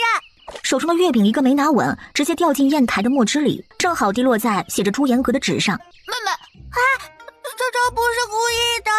没事没事，皇爷爷在写。父皇，不如就让八宝和周周在您的题字上按个手印，回头一并踏下来制成牌匾，挂到朱延阁的大门口上。朕怎么是没想到啊？这个主意好啊！八宝、周周，来，跟皇爷爷一起给你们娘亲的朱延阁做牌匾。皇帝的大字写了24幅。除了朱延阁，给其他女眷的都是一个善字。就这样，官员们都激动得不像样子，嘴角都快咧到后脑勺了。乖宝，你们瞧瞧，这张草书的朱延阁3个字怎么样啊？厉害的皇爷爷，刷刷刷刷，像小龙龙在爬。妹妹是笔走龙蛇。哥哥说的对，也像小蛇。陛下的字大气磅礴，铁画银钩，宛若……你们该赏花的赏花，该吃月饼的吃月饼，别吵。一群破锣嗓子，都是把八宝和周周这小奶鹰盖住了，聒噪。以往皇上最喜欢听他们花式各种吹了，今天怎么这么不耐烦呢？玉兰，这些字母妃给你收着，让后面内务司都制成牌匾，你的朱延阁换着用。开心了一天换一个，不开心了换到你开心为止。我看谁还敢拿朱延阁说事。多谢母妃，我自己带出去，让人制作牌匾。外面的人哪有内务司里的工匠手艺好？关键的是省钱。皇帝足足写了30多张，才意犹未尽地停了笔。乖宝啊，皇爷爷收藏了很多名贵字画，你们有这兴趣印手印吗？父皇，您写了那么多字，必定是累了。八宝和周周沉甸甸的，别累到了您。朕不累，抱2个乖宝怎么会累呢？慕云兰只好坐到一旁休息。时间一点点推移，眼看着月上中天，看时间，这宴会也该结束了呀。慕云兰也有些困倦，掩着唇打了个哈欠。父皇，时间也不早了，八宝和周周也该睡觉。不错，时辰不早了，你们都散了吧，朕也该回去休息了。父皇，儿臣和王妃这就马上出宫，您把八宝和周周给儿臣吧。楚含笑啊，你什么意思啊？皇上，八宝和周周必定也想自己的爹爹和娘亲。八宝和周周跟着皇爷爷最好，他们自己都说了，对吧，乖宝？周周已经困迷糊了，八宝倒是清醒，不过他小脑袋瓜一转，明智的没有出声。父皇，八宝和周周是儿臣的孩子，天下之万民都是朕的孩子。父皇，您如果想念这八宝和周周，儿臣自然会带他们入宫拜见的。朕现在已经开始想了。皇上，八宝和周周不可能一直不出宫，你今天不放人，以后再想见到，就该轮到人家不放人了。韩王妃呢？父皇，您不嫌打扰的话，儿媳定然时常带着八宝和周周入宫请安。时常？朕忽然想起来，你的朱颜阁女客众多，你一个人忙不过来吧？太医院这不少太医，精通千金课，你要是有需要，让太医院的人轮流过去一诊。多谢父皇，儿媳刚才瞧着八宝和周周这2个月竟然白胖了不少。父皇和母妃对他们的照料比儿媳都要细心，以后经常入宫，父皇母妃不要嫌烦。朕这忽然想到，这朱颜阁女花费了心思与时间，赚些银两也是应该的。韩小这花钱大手大脚，这些年府中也没什么积蓄，你该赚的还是得赚，也不能太过淳朴良善，和那些夫人小姐该怎么来往就怎么来往。朕相信你有分寸。父皇，儿媳才想起来，明日要去看看朱颜阁，忙不过来的话，八宝和周周就给您送入宫吧。孩子们，不是娘亲势利眼卖娃求荣，实在是对方给的太多了。好，这才将2个小奶团交给楚含笑。看到官员们目瞪口呆的神色，差点忘了啊，还有件事，含笑已经是亲王，没有什么可封赏，倒是可以赏一赏八宝和周周。八宝封郡王，周周呢封郡主，这封号码等过2年，朕亲自来取。谢父皇。好了，不用行礼了，出宫吧。三弟，八宝和周周小小年纪有了封号，我这个做伯伯的也该送上一份贺礼才是。明日就让人送到府上。多谢太子。八宝和周周是皇孙一辈中第一个有封号的吧？是。这就有些扎眼了。我们的孩子什么都知道。看着2个孩子甜甜的睡颜，慕云兰也渐渐有些困倦。她靠在楚含笑的肩膀上，找了一个舒服的姿势，便沉沉的睡了过去。穆侧妃，王爷和王妃入宫赴宴，什么时候回来还不知道呢。您还是回芳妃院吧。秦管事，我想在这里等王爷和王妃姐姐，他们一路辛苦，我也该第一时间行礼问安才是。还请秦管事理解我的心意。穆侧妃，不是奴才不留情面，实在是皇上之前下令禁了您的足，还命您每日跪经啊。我自然不敢违抗圣命，皇上让我跪经，直到王爷和王妃姐姐平安归来。如今他们不是回来了吗？那侧妃请便吧。结果1个时辰过去了，2个时辰过去了。穆锦柔从刚开始面带微笑，满心期待，到后面腿麻脚酸，脸色发白。就在他等得满心焦躁，几乎以为2人留宿宫中不再回来的时候，高大的马车终于拐过街角，出现在他的视线中。主子，王府到了。穆锦柔走上前去，想让楚含笑第一时间看到自己，结果好一会儿，就见瑞影掀开车帘，楚含笑抱着慕云兰，小心从马车上走下来。宝宝和周周也睡了，把他们抱下来，送到蓝翠居，小心一些，不要把他们吵醒了。是。上路。王爷，妾身日日跪经，祈求您和王妃姐姐平安归来。如今得偿所愿，心中万分激动，必定继续沐浴斋戒，潜心抄写佛经，向佛祖还愿。等了一会儿，却没有得到丝毫回应。王爷，妾身知道之前不懂事，惹了王妃姐姐不开心，妾身保证今后。穆侧妃，穆锦柔一愣，才发现面前除了秦管事，早已经不见了楚含笑的身影。秦管事，王爷，王爷早就抱着王妃回揽翠居了。今天天色晚了，您若是有什么话想说，明日一早再说吧。楚含笑竟然连看都没有看他一眼，穆锦柔恨不得找个地缝钻进去。这可真是揣着剃头刀子去安堂，自讨没趣呀。慕云兰一觉睡到天亮，她怎么睡到这里来了？哇厉害，姐姐好厉害！楚含笑没有开口，打拳的动作却是越发凌厉帅气。慕云兰看着不由得微微愣神。结巴，你能不能别往前凑了？再往前，王妃就发现我们了。王爷内力高深，能不知道我们在这儿吗？哎呀，你也惊呆了吧？王爷以前教导我们，练功不能摆花架子，不能图好看，练功就是为了杀敌，要做到招招致命，拳拳见血。可是现在，瑞影带头，护卫们一哄而散。爹爹，你是最厉害的爹爹！爹爹会成为最厉害的爹爹，保护我们周周和八宝。哥哥，该你了，你试试。爹爹抱着打拳，周周像在飞哦。不用了，哥哥不喜欢。八宝早会懂事，会走路，就开始帮他照顾周周，加上喜欢看书，曾经也以为他是喜欢安静不爱热闹的。有一次八宝玩泥巴过后，心急复发病倒，烧得迷迷糊糊的。八宝不乖，八宝给娘亲添麻烦了。八宝的病好了，专门带着他和周周去玩泥巴，结果他却再也不碰了。问他，他便说不喜欢。这才知道他并非不喜欢，而是太过懂事，知道自己身体不好，不想添麻烦。八宝试过之后才知道喜不喜欢，现在愿意试试吗？八宝看到伸到自己面前的大手，不由得抿住唇角。八宝不喜欢打拳的话，爹爹还会刀、剑、戟、棍术也会一些，不过不怎么精通，爹爹可以学。不了，哥哥真的很好玩的。爹爹会保护好八宝，不会让八宝受伤的。八宝可以给爹爹一个展示的机会吗？八宝认真思考了好一会儿，才慢慢的将小手放在楚寒潇的大手上。慕云兰有些担忧，八宝的心急已经稳定，可还是比同龄的孩子体弱，需要格外的注意。他正想要提醒，却发现楚寒潇动作格外沉稳，比带着周周玩的时候慢了许多，期间还不忘时刻关注着八宝的神色。八宝刚开始小脸还挺严肃，慢慢的变得开心起来。在跟着楚寒潇学习打拳，成功的给自己转迷糊之后，终于露出开心的笑容。一套拳法打完，八宝眼神亮晶晶的。爹爹可以教八宝和周周功夫，既可以强身健体，也可以保护自己。周周要学，周周要保护哥哥和娘亲，还有爹爹。八宝会努力学的。喂，3位武林高手，我们是不是该吃早饭了？娘亲，嘿嘿，娘亲，我告诉你，爹爹好厉害的。怎么个厉害法？爹爹力气好大，可以让周周坐在肩膀上，然后带周周打拳，超级厉害。爹爹，你可以抱着娘亲打拳吗？可以。可以什么可以？你不行。娘亲，可以试试，试试才知道到底行不行。不用，娘亲懂医术，一看就知道，她不行。说着，他便准备逃离现场。松开，别闹！楚寒潇，你别胡闹！你快放开我！要是我放开，王妃又该说我不行了吗？你行，天下人谁都没你行，好了吧？王爷，你行。楚寒潇轻吸一口凉气，眼底笑意却更加浓郁几分。用过了早饭，八宝和周周学练武的兴趣空前高，楚寒潇便带着他们在院子里玩耍，练习基本功。慕云兰躺在回廊下的摇椅上，想着下午时分带八宝和周周入宫一趟，毕竟好处拿了就得用娃去换。切莫锦柔，求见王爷、王妃姐姐。王爷，你的侧妃求见呢？王爷是见还是不见？后院的事情，王妃做主，本王听你的。花间，请穆侧妃进来吧。是，妾身见过王爷、王妃姐姐，给王爷、王妃姐姐请安。慕云兰微微抬手，王妃请穆侧妃免礼起身。妾身有错，不敢起身。八宝和周周停下练习，好奇打量穆锦柔。把2位小主子带下去更换衣服，仔细些了，别着凉。是。妹妹这是做什么呀？王爷、王妃姐姐，之前妾身不懂事，惹了姐姐误会，特来赔罪。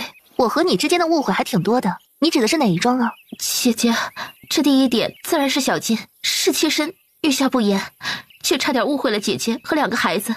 第2点是那个骗子宋听雨，我识人不清，虽好心帮着姐姐，却让他骗走了姐姐的嫁妆。这第3点自然是姐姐去洛城这件事，妹妹虽是好心想解救洛城的百姓，却忘了顾虑姐姐的安危。能屈能伸，是个狠人。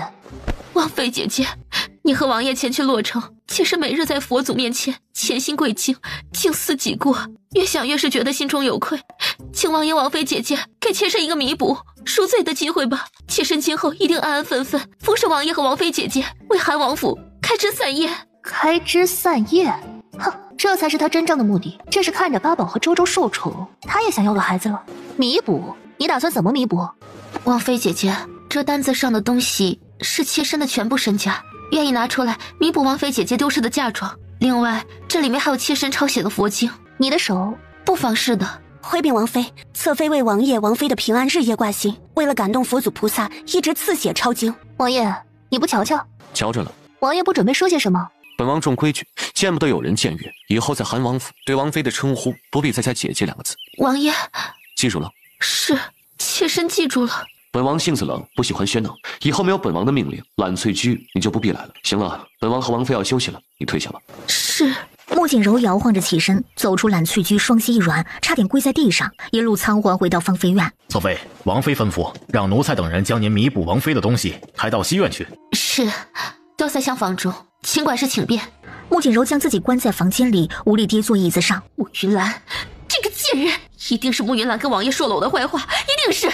人都回来了，姨娘那边也该有动静了。穆云兰对着楚寒霄左看右看。王妃在看什么？王爷，穆锦柔好歹也是个大美人啊，你今天这般可真是不懂得怜香惜玉啊。本王不懂。他本就是性子孤僻清冷之人，只在乎自己在意的人，其他的无需懂，也不想懂。王爷、王妃，顺天府尹求见。顺天府尹，他来做什么？王爷，顺天府尹带了差役，抬了不少东西，说是根据宋听雨交代找回的王妃的嫁妆。没想到他竟然乖乖送来了。云兰，去看看。好。两人来到前院。下官见过韩王、韩王妃，免礼。请王妃查验一下，这些东西是否和您的嫁妆对应得上？看样子应该是差不多了。多谢顺天府尹帮我寻回这些东西。韩王妃千万别客气啊，这都是下官应尽之责。既然东西送到，那下官也该告辞了。一番客气寒暄之后，顺天府尹带着人离开。穆云兰看向那些箱子，心思快速地转动着。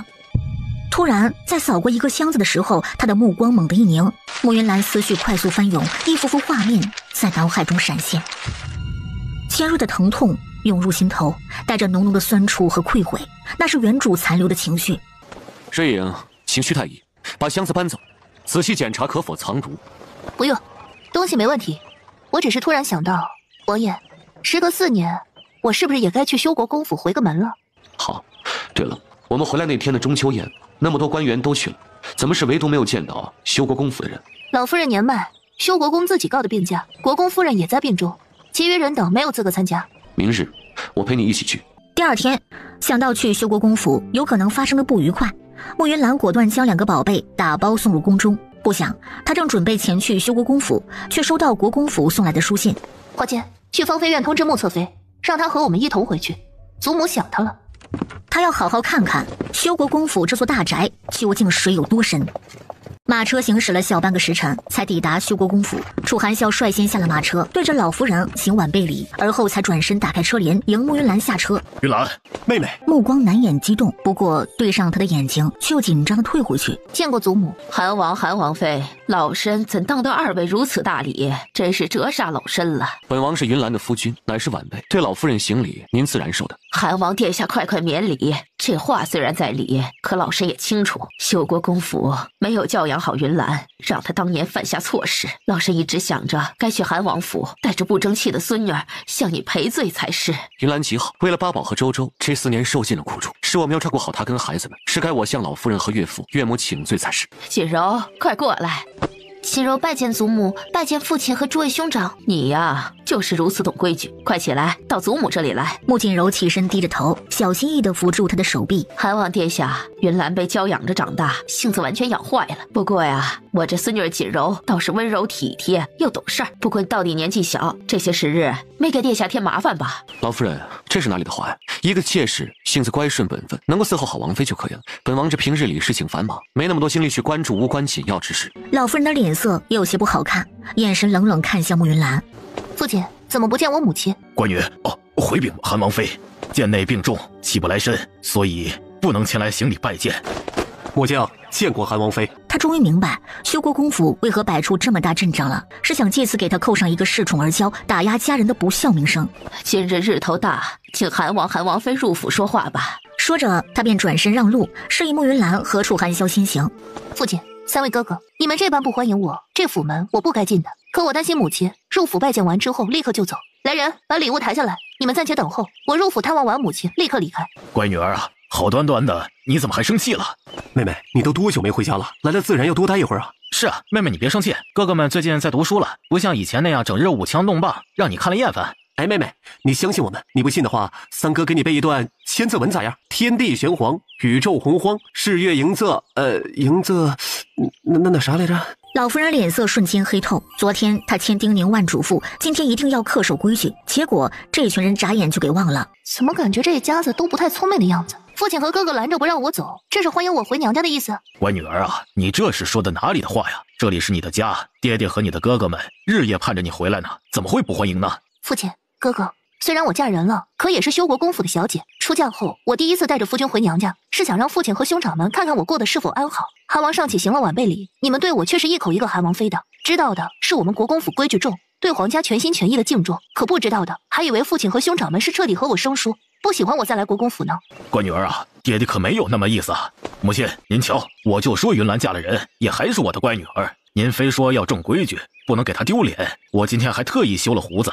老夫人，哼，差点忘了，这也是个搅事精，还是个地位不一般的搅事精。哎，妹妹，我们可没有不欢迎你的意思。听说你要回来，大哥亲自盯着人，把你的房间里里外外打扫了3遍。你二哥怕养的狗吓到你，直接用布把嘴都给它缠上了。还有你三哥连夜打扫演武场，把马厩里的马儿大大小小全部洗刷得干干净净的。礼仪规矩的确重要，可一家子哪里用得着那般生疏？走，快回府，太阳大，别给你晒坏了。哎，妹妹不怕，哥哥们给你挡。岳父和几位兄长不用担忧，本王带了伞了。修国公皱起了眉头，3个哥哥眯起了眼睛。我先去给母亲请安。乖女儿，妹妹，祖母，姐，王妃忧心母亲，着急快走了2步，定然不是故意无视您的。韩王殿下，云兰举止无状，还请殿下勿怪。老夫人多心了，我怎敢责怪啊？云兰开心就好了。说完，他也不管老夫人什么反应，径直跟了上去。莫云兰走了没多远，脚步便越来越慢，眼前的府邸已经完全不是记忆中的那座。老国公在世的时候提倡节俭，府中的一应布局都以简洁大方为主，而如今府中格局大变，到处栽种了艳丽的花卉，就连他小时候最喜欢的那株梧桐树都被砍掉了。不好了，夫人，夫人！莫云兰心头一惊，大步朝房间走去。站住！你是何人？竟敢擅闯夫人的房间？让开！夫人病重，你擅自闯进去，说是惊扰了夫人，你负责吗？我是穆云兰，还不能进房间看自己的母亲了。见过大小姐，夫人正在调养，您还是等等。一名侍女还想来拉扯她的腿，被穆云兰一脚踹到一旁。她推门而入，眼前骤然一黑，房间内满是浓郁的药味，还夹杂着艾草熏烤留下来的浓烟，她都觉得喘不过气来，更不要说是病人了。主院之外，汉王殿下，夫人生病已久，大夫叮嘱了，不能见风，不能被人打扰，就连老爷都只能每3日过去探望一次。韩王身为皇子，身份尊贵，这后院还是不要去了，免得沾染了病气。让开！韩王殿下要过去也可以，还是先让侍女通报一声，让陆氏穿戴整齐，收拾一下妆容，以免失了仪态。您说呢？岳父，岳母身体不适，您不去看一看吗？是我该去看看。老爷不好了，夫人快不行了！胡说什么呢？夫人好好的，怎么会有事啊？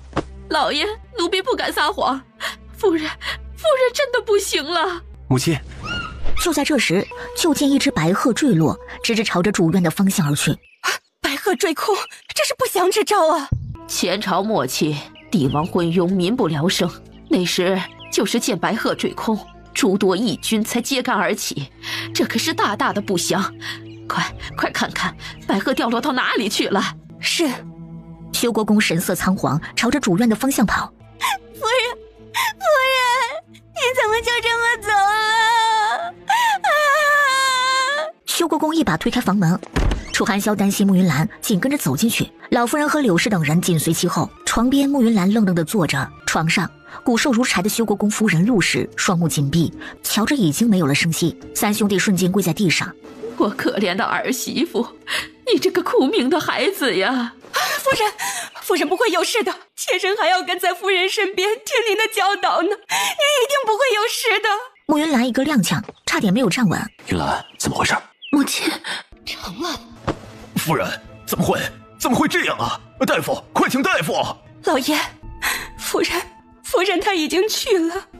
闭嘴！你敢诅咒当家主母？老爷，给妾身1万个胆子，妾身也不敢啊。只是夫人她真的去了。修国公颤颤巍巍抬手去探陆氏的鼻息。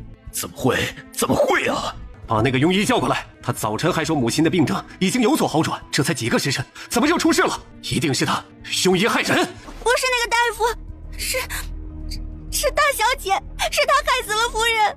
放肆！小小婢女竟敢污蔑韩王妃，简直是满口胡言。奴婢没有一句谎言，大夫吩咐了，夫人要静养，不能见风。是大小姐硬要闯入，还打开了窗户，奴婢阻拦了，可大小姐一意孤行，还还一脚踹在了奴婢身上。老夫人、老爷，你们看看那窗户，看看房间中被灭掉的熏案，就知道奴婢所言不虚了。云兰，是你做的？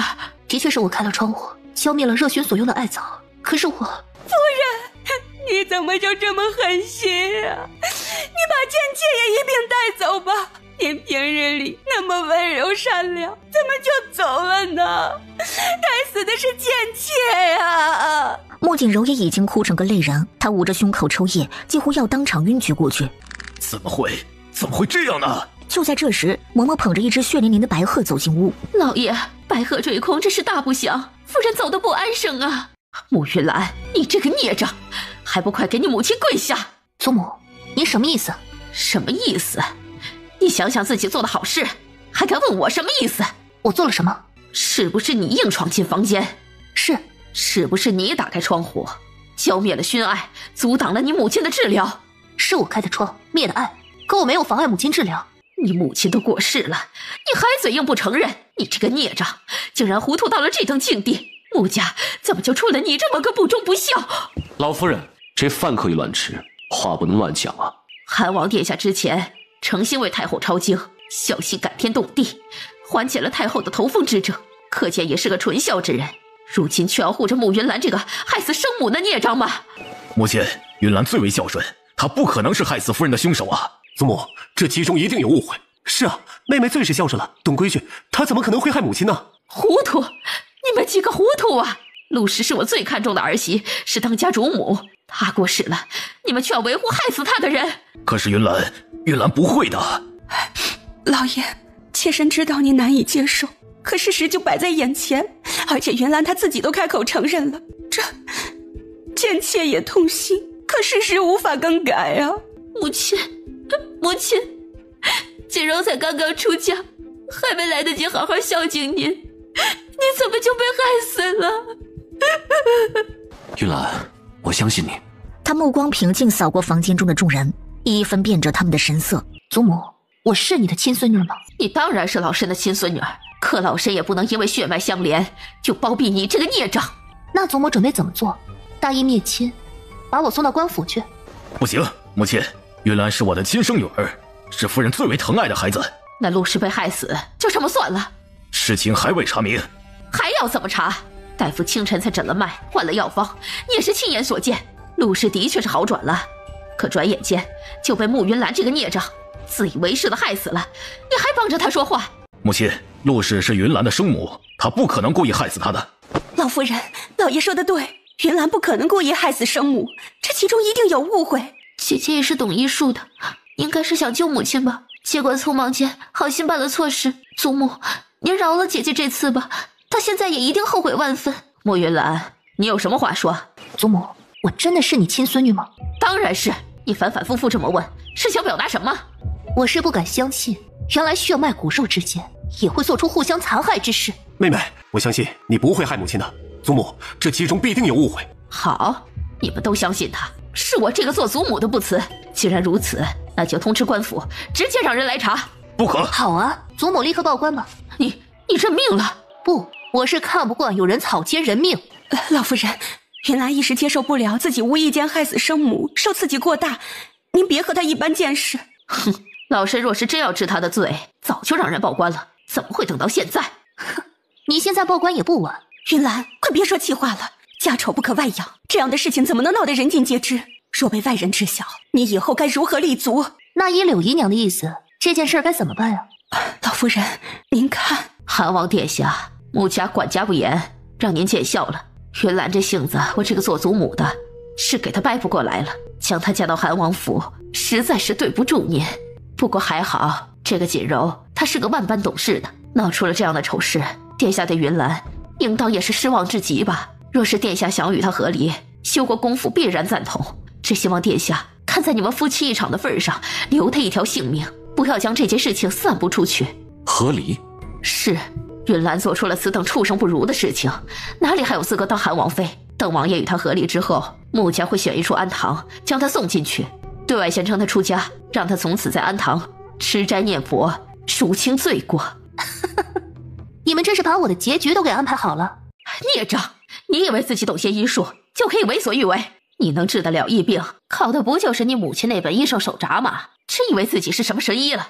这里哪有你说话的份儿？这位老夫人为的就是那本手札吧？祖母，你说什么呢？我能够治疗疫病，靠的自然是我自己，我根本不知道什么医圣手札。你真是罢了，云兰，别怪祖母心狠，祖母只是为了你好。若是再不对你多加约束，总有一天你会闯下弥天大祸，到时候别说是修国公府了，就连韩王府都要跟着一并受牵连。韩王殿下，您若是没有意见，老身这就让人准备笔墨，让云兰孽障写下请离书，您拿着往皇上面前一送，就可以与他和离了。穆云兰没有作声，扭头看向楚寒霄，楚寒霄眉头紧锁，他沉默着没有作声，惹得他眉目生怒。知晓云兰对和离一事不是全然无动于衷，他心中说不出来的高兴。韩王殿下这么高兴，也别写什么和离书了，直接写休书，还能显得你更加大义灭亲一些。本王从来不知道什么叫做大义灭亲，只知道这帮亲不帮理。老夫人，时间久了，您是不是想不起来本王的岳母出身自陆家了？老身怎会忘记，陆家的老家主也是同先皇一起打天下的功臣。陆家这满门忠烈，为护我皇爷爷安全，誓死抵抗敌军。陆家上下83口人，全部的壮烈牺牲，只留下了岳母一个孤女。皇爷爷还曾想下旨封她为公主，却被岳母以无功不受禄婉拒。殿下说这些做什么？本王是要提醒下老夫人，岳母虽是没娘家庇护，可是陆家战功赫赫，先皇特许随葬皇陵，也不是什么人都想害她就能害她的。王爷，自从王妃嫁入韩王府，夫人日夜担忧，思念女儿，身体就不好了。这2年更是汤药不离口，本来有所好转的，是王妃打断了夫人的治疗。王妃的医术精湛，怎会害死岳母？岳母究竟是如何过世？这些年经历过了什么？本王自会调查得一清二楚。所有做过亏心事、为难、暗害过她的人，本王和王妃必定会为岳母讨个公道。王爷，老身之前提议，可都是为了王爷好。云兰这孽障害死生母。老夫人，人是不是云兰害死的，得等通知官府验尸查证之后再下定论。你要是再往云兰的身上胡乱攀扯，本王现在就可以对皇室不敬为由，先把你拖下去处置。你，韩王，我乃皇上亲封的一品诰命，我的夫君乃是老修国公，他老国公性情刚正，为大周朝立下了汗马功劳，本王钦佩。可是老夫人您引以为傲的诰命，视若倚仗的龙头馆，靠的是老国公的血汗，和你一个只知道压迫亲孙女的妇人没有任何的关系。此言一出，整个房间鸦雀无声。老夫人大口喘着气，不敢置信看着楚寒霄。老夫人，你怎么样？好一个韩王啊！老身竟然不知道，你竟然也有这般伶牙俐齿的时候。老夫人谬赞了，本王不善言辞，只不过有时候喜欢实话实说。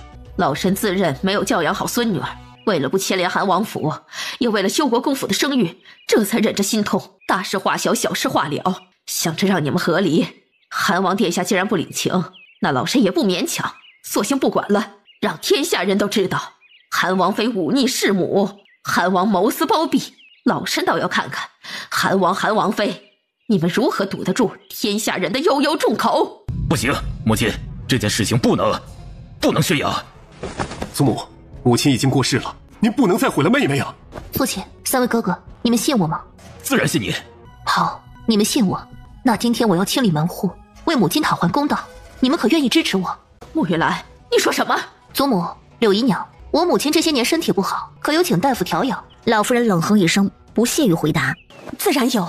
那大夫为我母亲医治，什么脉象，用了什么药，效果如何？可有记录脉案？有的。拿过来，我要查。王妃，你看这些东西做什么？穆大哥直接起身，走到床边的箱子打开，取出一本脉案。妹妹，你瞧，都在这里了。瑞颖，立刻去淮安堂捉拿为我母亲看诊的那个大夫。大小姐，府上为夫人请的大夫可是医术绝佳，盛名在外的，您无凭无据的去抓人，这闹开了，还以为咱们国公府以势压人呢。根据脉案记载，我母亲刚开始只是脾胃不和，血亏体虚，偶感风寒之后咳嗽不止，可他们却开了大寒的药材。单单是这一位婷丽子，看着镇咳平喘的，可我母亲乃是体虚导致的阳气不足，这药反而会加重病情，根本不对症。大夫每个人诊脉情况不一样，也许用药有失妥当也是有可能的。这有可能。那么我母亲体虚导致的月事失调，她却开了大寒和活血的药物，从而导致她长期流血不止，以至于得了夏红症。刚刚入门的学徒也知道这夏红症应该是温补止血，慢慢调理，可她的方子却从始至终没有变过。这不是草菅人命、故意谋害吗？水影，立刻拿人。是。你懂医术？哼，这么多麝香和泽兰，可真是下血本啊！玉兰，麝香是药材，那这泽兰是什么？麝香和泽兰互相配合，活血效果加倍。母亲的夏红症久久不愈，这熏香功不可没。熏香，刘氏，这熏香是你让人调制的？老爷，妾身吩咐下人制香，是听闻夫人失眠严重，为的给她养神安眠。妾身根本不认识什么麝香，更不知道泽兰为何物。玉兰，雁过留声，水过留痕，更何况是这种名贵的熏香，我一定会查个清清楚楚。父亲今早见过母亲吗？是我见过。你母亲喝了药，面色红润，还坐起来跟我说了会儿话。之后可有再服药？没有了，之后大夫就离开了，只吩咐了像往常一样用艾草热熏，帮助你母亲温养止血。老爷，妾身对夫人忠心耿耿，恨不得每日亲自侍奉汤药，从不敢有一天的疏忽。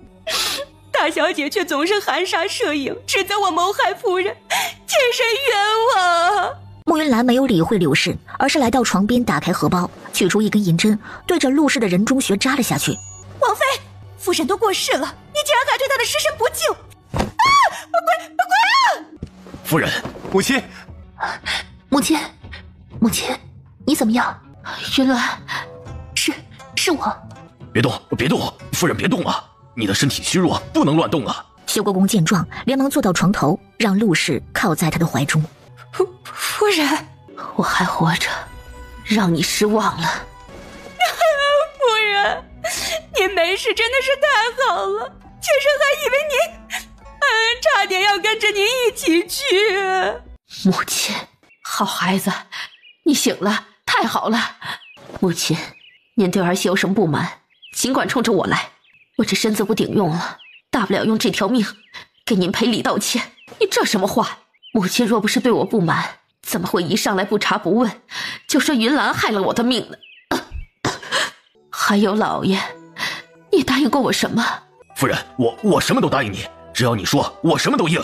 你答应过要保护云兰，保护我们的女儿，哪怕豁出命去，你忘记了？没有，我怎敢忘啊？那有人要害死你女儿，你这个做爹的不为了她拼命？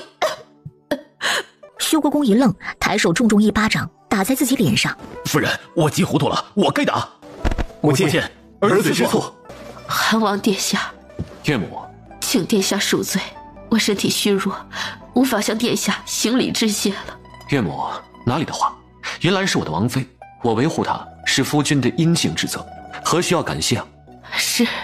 是我病糊涂了，不过这病来得好，生了这场病，看清了不少东西。柳姨娘，你过来。夫人要责罚，妾身甘愿领受。只是妾身却不明白自己究竟错在何处，请夫人明示。夫人别动怒，你得保重身子啊！他直接扭过头去，一巴掌打在修国公脸上。夫人，我皮糙肉厚的，你忘了？你别自己动手啊！你说话我自己来，你数着就是了。穆清风，我身边的侍女都被换干净了，留下的2个整日对我嫌弃，除了你来探望，床褥都不愿意给我换，你可知道？什么贱婢？他们怎敢？他们不仅敢怠慢我，还敢给我灌药。灌药？不错，我早晨起来迷迷糊糊，觉得汤药味道不对，便不想喝。可是那2个侍女硬生生给我灌了下去。母亲，可是这2个贱婢？不错。一名侍女清醒过来，还未来得及跪地求饶，就被穆大哥一脚踹中胸口，狠狠踢飞出去。留活口，审问清楚，2个奴婢可是没有谋害主子这胆量。是，多谢韩王殿下提醒，这2人是你安排的？不是，老爷，这两人是老夫人指派的，您忘了？你这个孽障，你怀疑老身会害死你媳妇？我不是那个意思，只是……陆氏，母亲知道你受苦了，可是这里面是不是有什么误会？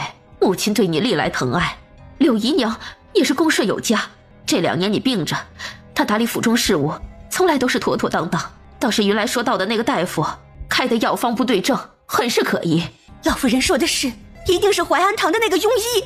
王爷，王妃，淮安堂刚刚着火，给修国公夫人看诊的大夫方敏逃生不及，葬身火海。死了？是。哼，这可真是巧啊！我前脚要查他，后脚人就死了。可有留下什么东西？留下了一封悔过书，被大火烧了一半，请王妃过目。大胆狂徒，竟然因为些许小事就胆敢谋害国公夫人！什么？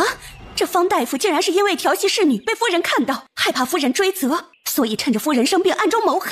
等等，那侍女该不会就是伺候夫人的吧？快把两人泼刑，好好的审问清楚。瑞影，将这2名侍女扣押起来，我要亲自审问。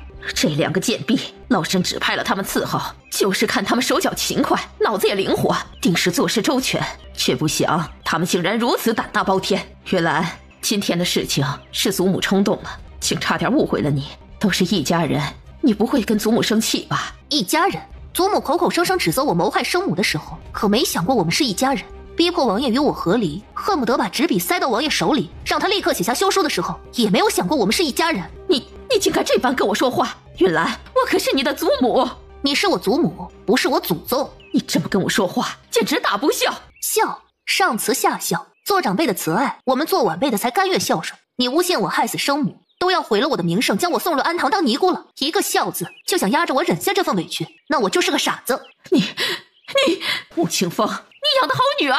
修国公看了眼前发生的一切，面色沉沉，眼底情绪翻涌。我一把年纪了，还要帮忙费心府中杂物，既要安排人照顾陆氏，又要帮衬着柳姨娘处理后院，还不是因为你们几个爷们儿不争气？若你们能撑得起修国公府的门楣，我本该荣享尊荣的时候，何必再劳心劳力？母亲，儿子知道您辛苦。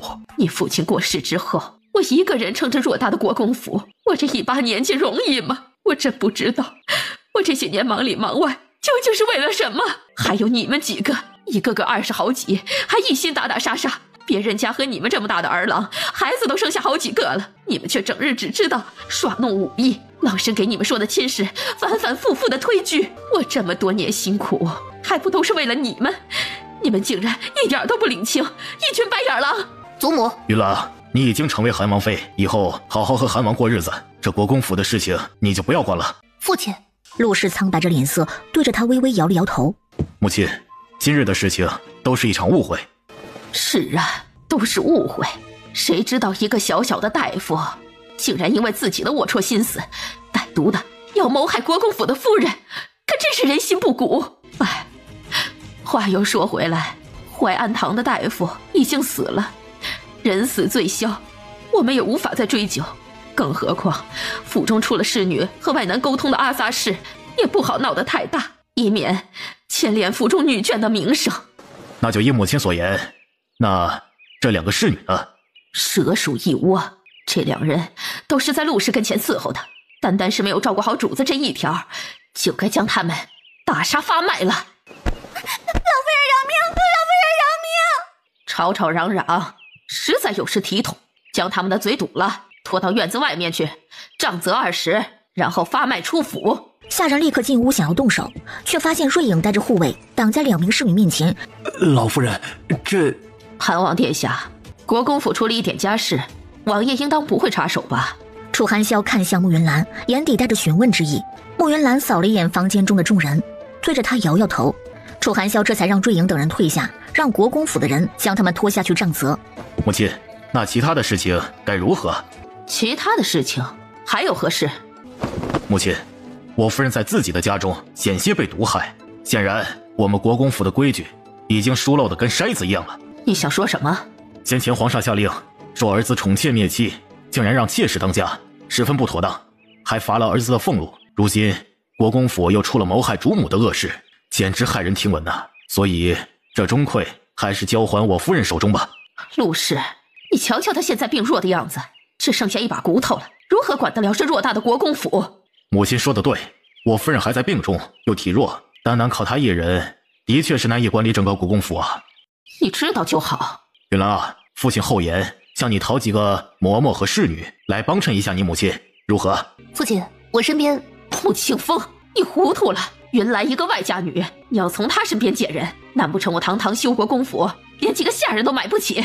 外面买的人手，不经过仔细的调教，怎么可能帮衬得了夫人？府中那么多下人，还不够陆氏用的，更何况还有柳姨娘，他这次虽然疏忽了些，可以往……母亲啊，皇上都下令斥责我了，您还敢让柳姨娘掌家？您是觉得我这个修国公当得太舒服了，想让儿子挪位置吗？你胡说什么呢？你的位置是先皇钦定的，我们国公府3代袭爵皆不用降位。先皇是下了旨，袭爵不降位，可没说儿子自请削夺国公府的称号也不行。你疯了！母亲，现在自请夺爵，总比以后闹出更大的乱子，被抄家灭族的好吧？你胡说什么？祖母，先皇的旨意只保证袭爵3代不降位，可没说犯了错也不降位。前朝也有世袭罔替的爵位，可传到第3代的时候犯了皇威，被下令满门抄斩。皇帝之后想到了世袭罔替是他定下的，于是找了个孤儿收入府中，继承了那个爵位。你胡说！我是不是胡说？老夫人自己好好想想就知道了。她之所以处事张扬，毫无顾忌，就是因为先皇的那道旨意。父亲，我身边暂时没有合适的人手，不过父亲若是需要有经验能管理府邸的嬷嬷，我可以帮父亲从宫中请2位。好，如此就再好不过了。你们父女都商量好了，以后这府中有什么事情也不必来找我商量，就只当我这个老夫人死了好了。母亲定然长命百岁，为了让母亲好生休养，以后府中的这些杂事，儿子和夫人一定处理好，不再让您劳心费力。老夫人看都没有看修国公，直接大步出了房门。你们2个，老爷，妾身无能，没有照顾好主母，也没有协助老夫人管理好后宅，以至于……住口！父亲，母亲一时疏忽，请父亲恕母亲的罪。柳姨娘，回你自己的院子，潜心吃斋念佛，为夫人祈福。至于锦柔，你出嫁了，而且还是妾室，以后要谨守妾室的规矩，好好的侍奉王爷、王妃，轻易就不要回修国公府了。父亲，您这是不要女儿了吗？当初为父不愿意你嫁去韩王府，是你自己主意正，越过了我，直接求了太后的恩典。早先我便和你说过，你一旦要为人妾室，那今后就要受正妻管教，修国公府不会为你出头。为什么父亲？我也是你的女儿啊！你自己要给人当妾，还是和你的姐姐同入一府，这就叫自轻自贱。你走了这样的路，就别再想着什么娘家支持、父兄帮衬了。云兰是我的嫡女，我不可能抛下她不管不问，反而去帮着你这个庶女。父亲，你不要女儿，女儿却不能不认您这个父亲。女儿就当今天的话没有听过。女儿送姨娘回她的院子。修国公摆了摆手，不再看他，一副眼不见心不烦的样子。修国公府，慕云兰，你们一个都别想好过。夫人，慕云兰呼吸一凝，很意外眼前这个画风。父亲，妹妹还在呢，您都给她吓到了。不用挡了，你妹妹也长大了，这样的场面不用避讳她了。韩王带着小女回门，没有好好招待，反而让你看了一场闹剧，实在是荒唐至极，见笑了。岳母不必见外，家长里短，实属常情。岳母养好身体，仔细收拾一下府中，自然就好起来了。韩王说的是，老爷，你该设宴好好招待一下韩王才是，我这里就不用管了。夫人，快去吧，叫老大他们3个一起陪着韩王殿下饮几杯酒，云兰留下，我们娘俩说2句提己话。是，那我晚上再来看夫人。韩王，请。母亲身体还未好，躺着休息一会儿吧。陆氏摇摇头，靠在床头，轻轻握住他的手，眼睛微红地看着他，仔仔细细看得十分认真。片刻之后，眼泪滚滚而下。母亲，云兰，你这几年过得好吗？我过得很好，女儿嫁去韩王府，很快就想明白了，什么君子书生，哪里比得过韩王殿下英武神气？而且韩王瞧着性子清冷，但是心思细腻，也念着几分我们从小赐婚的缘分，对女儿也是极为体贴尊重。好，你想明白就好。母亲不哭了，女儿以前年纪小，读了2册画本子就被影响了性情，犯下了许多错事，让母亲跟着担忧了。儿女皆是宝，你能成为我的女儿是我的福分，为你担忧一辈子，母亲也甘愿。这次女儿来的匆忙，没有带八宝和周周，等过2天就带他们回来看望你这个外祖母。八宝和周周是女儿的孩子，一对龙凤胎，已经3岁了，长得很可爱呢。因为了尘大师推算过，说王爷命格和自家女儿相冲，所以才避讳了3年，女儿不得已在西院住了4年。原来如此，这就好。虽有缘由，可是这4年，乖女儿还是受苦了。母亲为了女儿担忧不觉得苦，女儿为了2个孩子也觉得一切都是值得的。母亲，都过去了，您放宽心，好好调养身体才是。我的云兰长大了，你小时候分明最怕疼了。好孩子，是母亲不顶用。母亲不哭了，您才刚刚苏醒，大喜大悲，太过伤身，如今都好了。好，娘亲不哭了。母亲，您和父亲不妨事。那穆锦柔成为了侧妃，可安分有没有为难你？他怕是惦记着女儿的王妃之位呢。有其母必有其女，在他吵吵嚷嚷的要嫁入韩王府的时候，我就知道这柳姨娘和穆锦柔是彻底的心大了。不过母亲放心，女儿将她压制得死死的，永远不会给她欺负女儿的机会。我现在可厉害了，不仅能保护自己，还能保护母亲。以后那柳姨娘，母亲不必理会，我来收拾她。府里的事情你不用担心，母亲之前是因为太过担心你生了病，这才让柳氏有机可乘。如今也算是死过一回，很多事情都想明白了。柳姨娘，母亲自己留着收拾。对了，母亲给你写的那些信，你可都收到了？怎么一封也没有给我回过？信？母亲给我写过信？是啊，你没收到过？见慕云兰摇头，眼底怒火升腾而起。怎么可能？我吩咐你父亲一定要送入韩王府，是他没送，还是信件入府的时候出了岔子？穆庆风，母亲，问题不一定出在父亲身上，兴许是哪个环节出了岔子。先不要声张，以免打草惊蛇。女儿亲自查证。好，好。这些年，母亲不仅给你送了信，还送了许多银票，方便你打点王府上下。这些东西都要好好的查一查。母亲还送了银票？是啊。送了多少？母亲还记得吗？每年2万两，有8万两了吧？2万两。修国公等人都是武将，修国公府并没有多少积蓄，也不懂经商，倒是娘亲手中有陆家留下来的产业，还有当年先皇的赏赐。莫云兰不由得想起柳姨娘给她补足的那些嫁妆是如何凑足的。这件事情，母亲，这件事情你不用管，只管好好养病。你的身体我来帮你调理，很快就会恢复如初的。好，交给你。母亲还是要多嘴说上几句。你父亲性子直，战场上杀伐果断，但是在后宅却过于心软。我看出来了，他嘴上说着不管穆锦柔，却并非真的不管，只是他明白民意承重。你是王妃，他是妾室，为他做主会得罪你，会让穆锦柔心大，从而导致两败俱伤。还不如撇下不管，让穆锦柔安安分分的。你这个做姐姐的，自然也会给穆锦柔几分颜面。云兰，别信什么宽容大度那一套，你自己过得不好，那就闹个鸡飞狗跳，千万不要委屈了自己成全别人。母亲放心，女儿不是吃亏的主，我不开心了，谁也别想好过。好，云兰能如此想，母亲就放心了。穆云兰帮她擦了擦眼泪，再次扶她躺下。母亲，伺候你的人我会全部换掉，以前跟在你身边的崔嬷嬷和英嬷嬷呢？都被柳姨娘以颐养天年为理由撵出府去了。我会让人去寻他们的去处，若他们还愿意回来，我就将人接回来，继续照顾母亲。他们定然愿意回来的，毕竟伺候了我大半辈子的老人了，我就是他们在这世上唯一的亲人了。母亲，我定会将2位嬷嬷找到，放心吧。好。母亲吃了这颗药，吃完之后好生睡一觉，一切都会好起来的。好。陆氏吃了药，躺在床上，没多会儿就沉沉睡了过去。出了正院，瑞影正带着人在门口等候。见过王妃。王爷呢？正在前院花厅呢。走。玉兰，乖女儿啊，你母亲怎么样了？妹妹。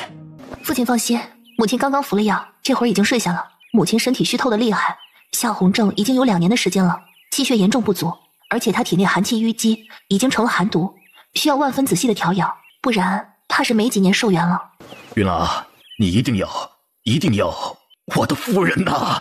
父亲。楚寒霄眸光幽深，看着哭得几乎抽噎的修国公，眼底光芒沉沉转动。片刻之后，他紧紧握住慕云兰的手。啊，怎么了？楚寒霄没有说话，只是将手握得更紧了。确定了，狗男人好像有毛病。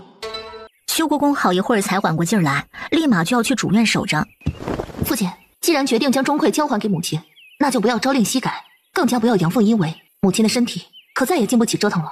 我知道，云兰啊，这2年朝廷不打仗，我也不用领兵上战场，我亲自盯着后院，直到你母亲身体康复，能自行掌管，再交给她。那就好，时辰不早了，我们也该回去了。乖女儿啊，你才来了这么一小会儿，我要回去调配药材，给母亲配药。母亲的房间我刚刚检查过，现在干净了，不要再往里送不明不白的东西。好。慕云兰又简单叮嘱几句，这才和楚寒霄一并上了马车。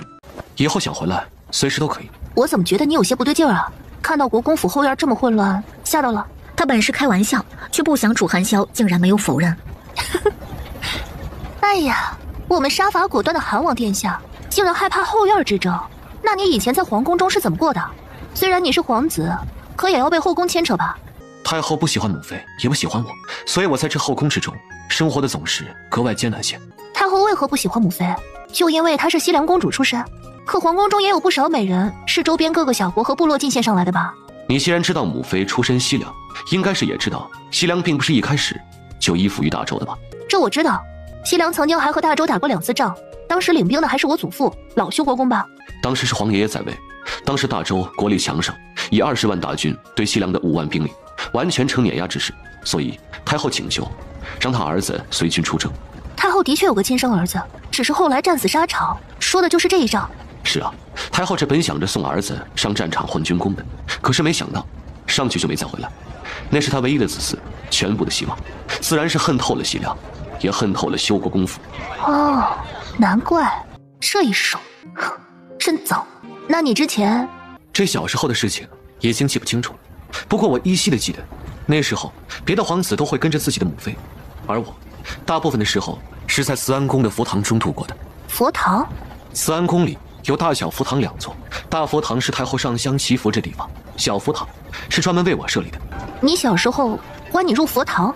不妨事都过去了。怎么就过去了？你仔细说说，太后都做什么了？也没什么，无非就是以喜欢孙子的名，经常的把我从母妃的身旁抱走，尤其是晚上。晚上把你一个小孩抱走扔进佛堂？楚寒霄点点头。后来我长大了些，不再畏惧那座佛堂，可是母妃这地位仍旧尴尬，所以我便上了战场。后宫讲究母凭子贵，我立下了军功，母妃也从嫔妃升到了妃位，成为了宫中4妃之一。如此这日子就慢慢的好过了些。我不喜欢后院的争斗，若不是太后辞婚，我本不打算再让王府后院进人。哎呀，怎么了？说起后院，我们是不是忘了点什么？忘了什么？穆锦柔啊，我们回来的时候没让人喊上他吧？他现在还在修国公府呢。无妨，又不是不认识路。那就不管他了。不用管。对了，我们顺便去趟皇宫，把八宝和周周接出来，不然不到晚上，父皇是不会放人的。好，修国公府后院。娘，我们就这样放过陆氏了？现在的问题不是我们放不放过他，是他会不会放过我们？那该怎么办？我在王府完全不是慕云兰的对手。本来想着娘你掌管国公府，还能帮助女儿一二。现在陆氏没死成，我们的计划也失败了。我不该手软，不该害怕邢夫人进门就一直留着陆氏，我应该早些除掉他。那个时候慕云兰还没有出府，老爷对我正是信任，只会以为陆氏病重难愈，不会发现他是被毒害。他那一身能耐究竟是怎么来的？明明没有学过几天医术啊，怎么就懂得那么多？那本医圣手札你记得吗？女儿如何不记得？当初女儿想看一眼，都被陆氏责罚，打了10下手掌心呢，差点把女儿的手打废了。那你说慕云兰人没变，突然精通医术，有没有可能和这份手札有关？对啊，女儿怎么没想起来？这份手札可是那位鬼手医圣亲笔写下的，据说里面什么方子都有，得到了它几乎等同于得到了一本医家圣典。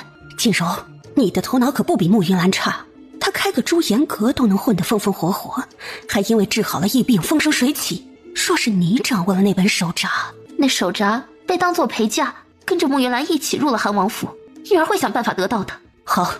慕云兰这边艰难地将八宝和周周接出了宫。娘亲，八宝好想娘亲，从皇宫到韩王府那么想。周周也想娘亲，和哥哥一样想。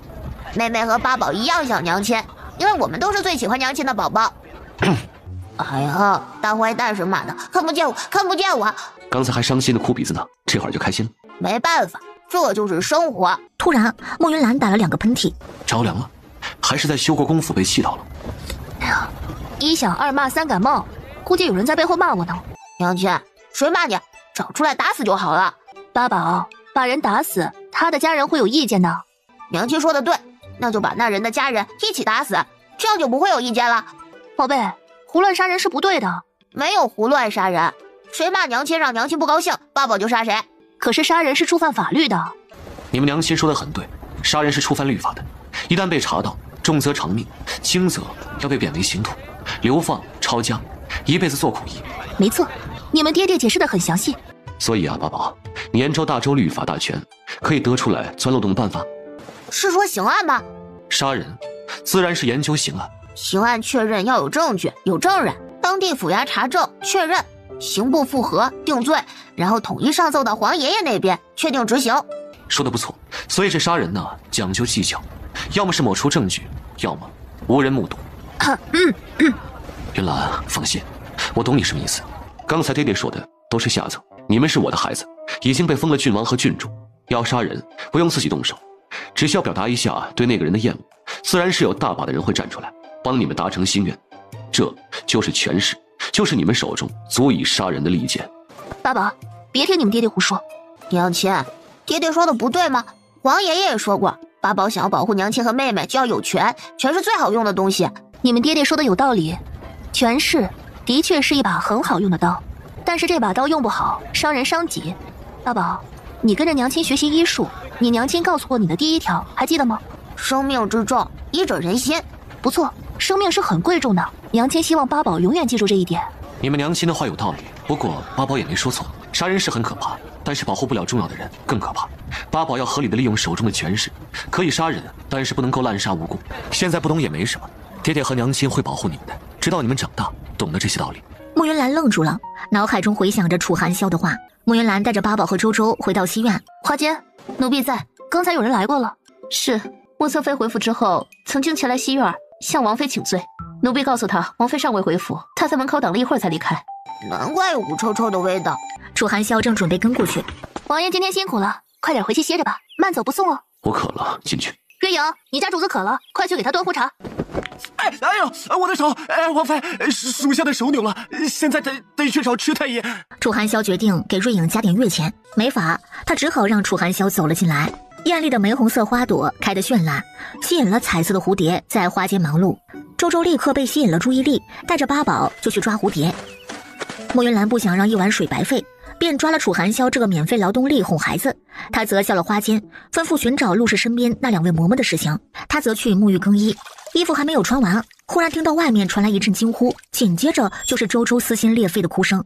他心中一慌，外衣都没穿，就匆忙跑出来，看到院子里的情形，顿时惊住了。周周正抱着手，张大嘴巴，哭得伤心。八宝站在一旁，努力翻找自己的小荷包。最惨的是楚寒霄，一群黑压压的蜜蜂正围着他上下飞舞。莫云兰心念一动，一个药瓶出现在手中，打开盖子，将里面的驱虫粉撒了出去。残余的蜜蜂嗅到药粉的气味，快速飞走了。娘亲，周周的手手。原本白嫩的小手，此时已经肿成了一个胖馒头。莫云兰连忙仔细检查，看到他手背上一个黑色毒刺，拿出银针，小心翼翼地帮他剔除。好疼！周周的手手坏掉了。娘亲，给妹妹上药。好，八宝，你有没有受伤啊？八宝没事，妹妹是为了保护我。周周很勇敢，保护了八宝。八宝要是也伤心，那周周就会更担心你了，对不对？八宝不哭。那八宝和娘亲一起照顾周周，直到周周彻底好起来，好不好？好，八宝一定会照顾好妹妹的。哥哥不怕，周周不疼了啊！周周的手上好像一个撒了糖霜的紫米馒头啊！哎，你们爹爹呢？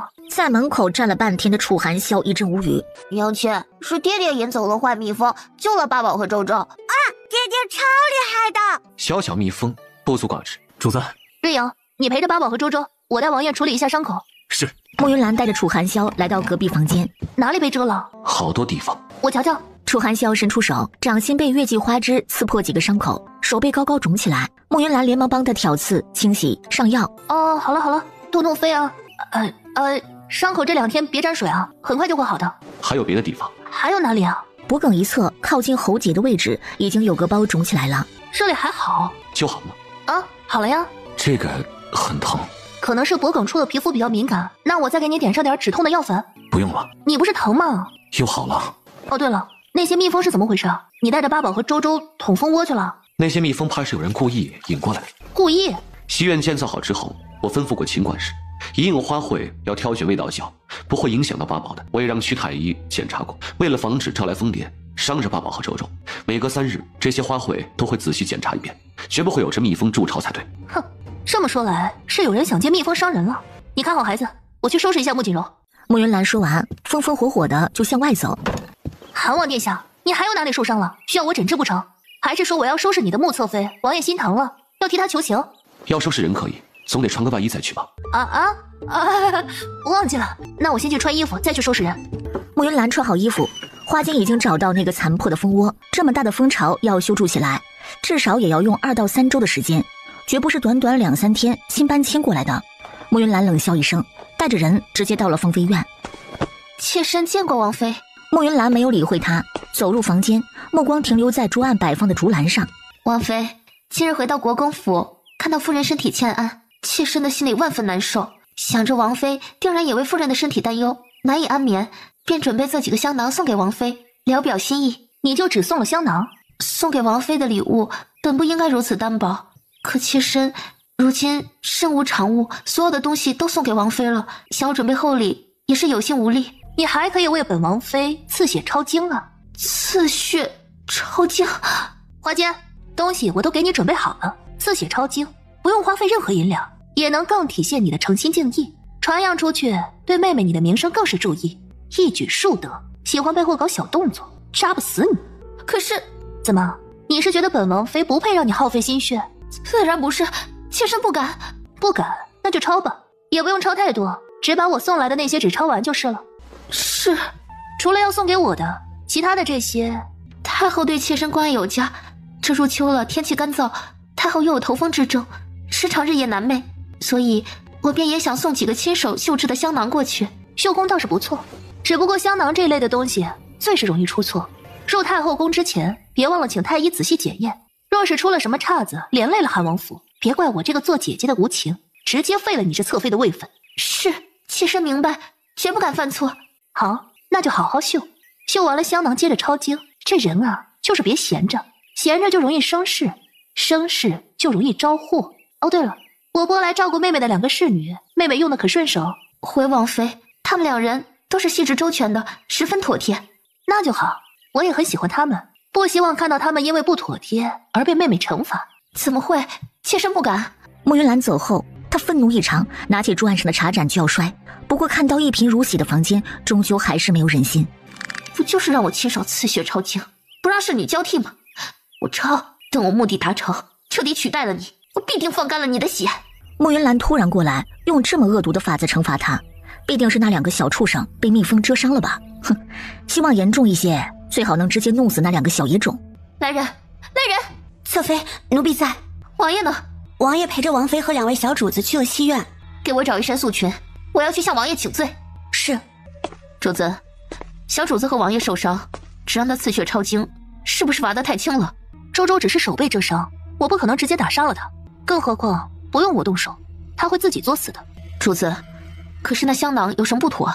奴婢刚刚闻着，只觉得那味道也太过浓郁了一些。等着吧，很快就有好戏看了。他回到西院，院落一片安静。见过王妃，王爷和2位小主子吃了东西了，已经睡下了。睡了？我去看看。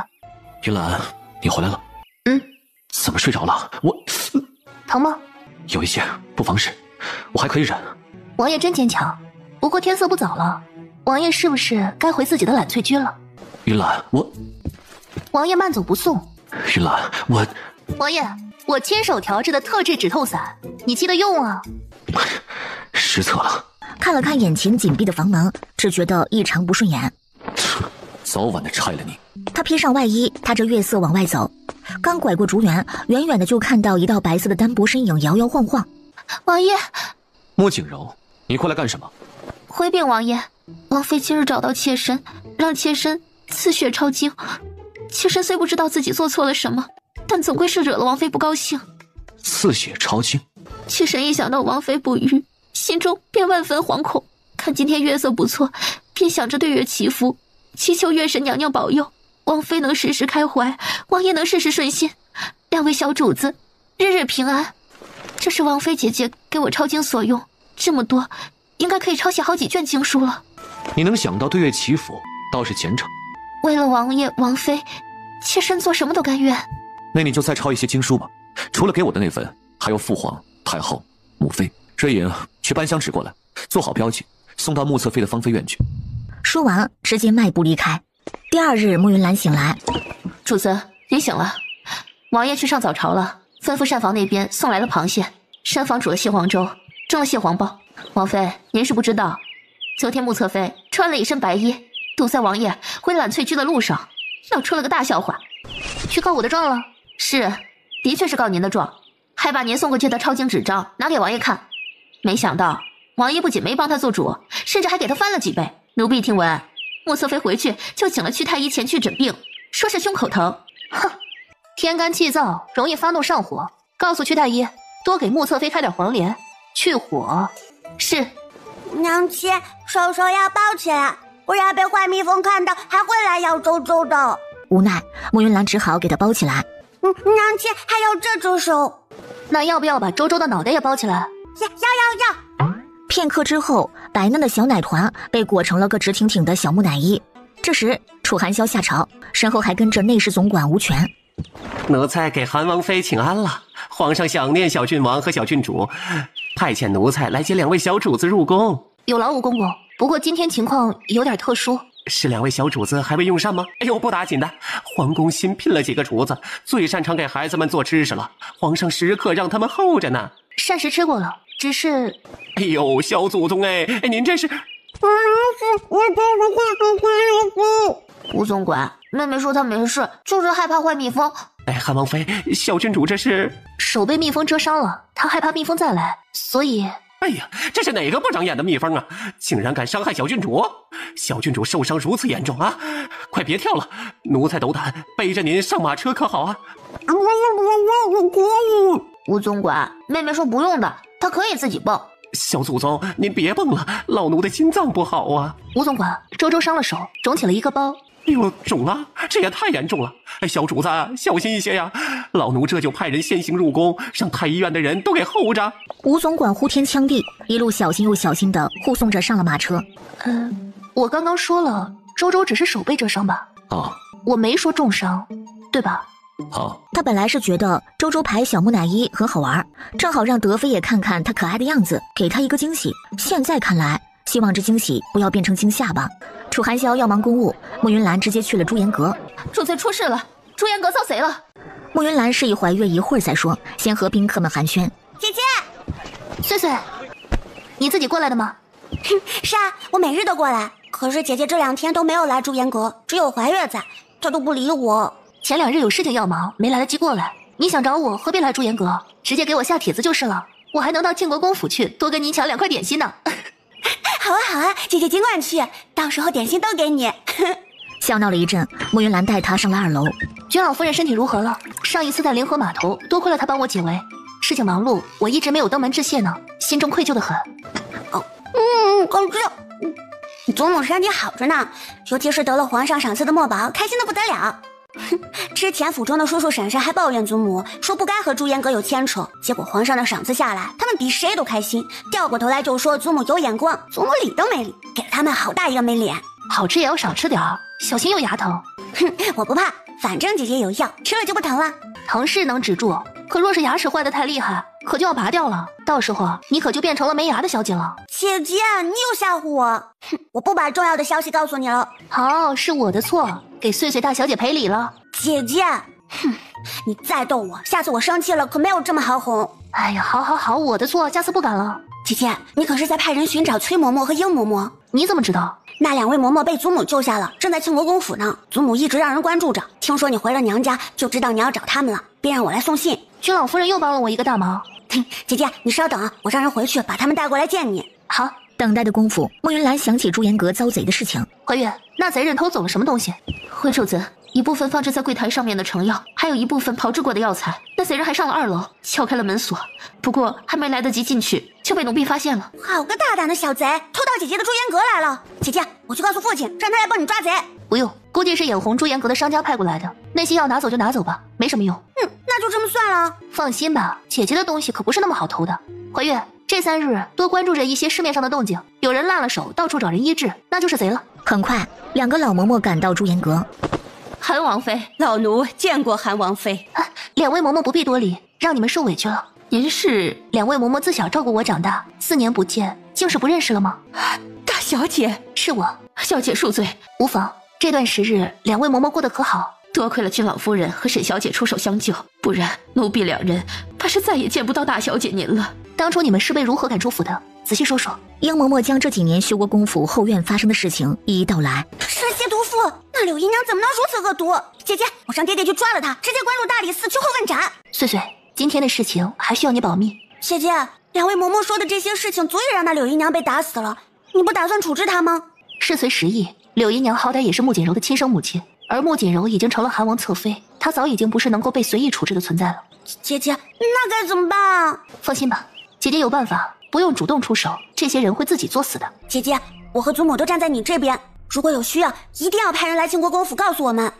好。穆云兰将陆氏的身体状况以及调养需要注意的地方告诉2个嬷嬷。这些药都是每日1粒，配合着我调制的养生露服用，药瓶拿好，仔细收着，不要被人动了手脚。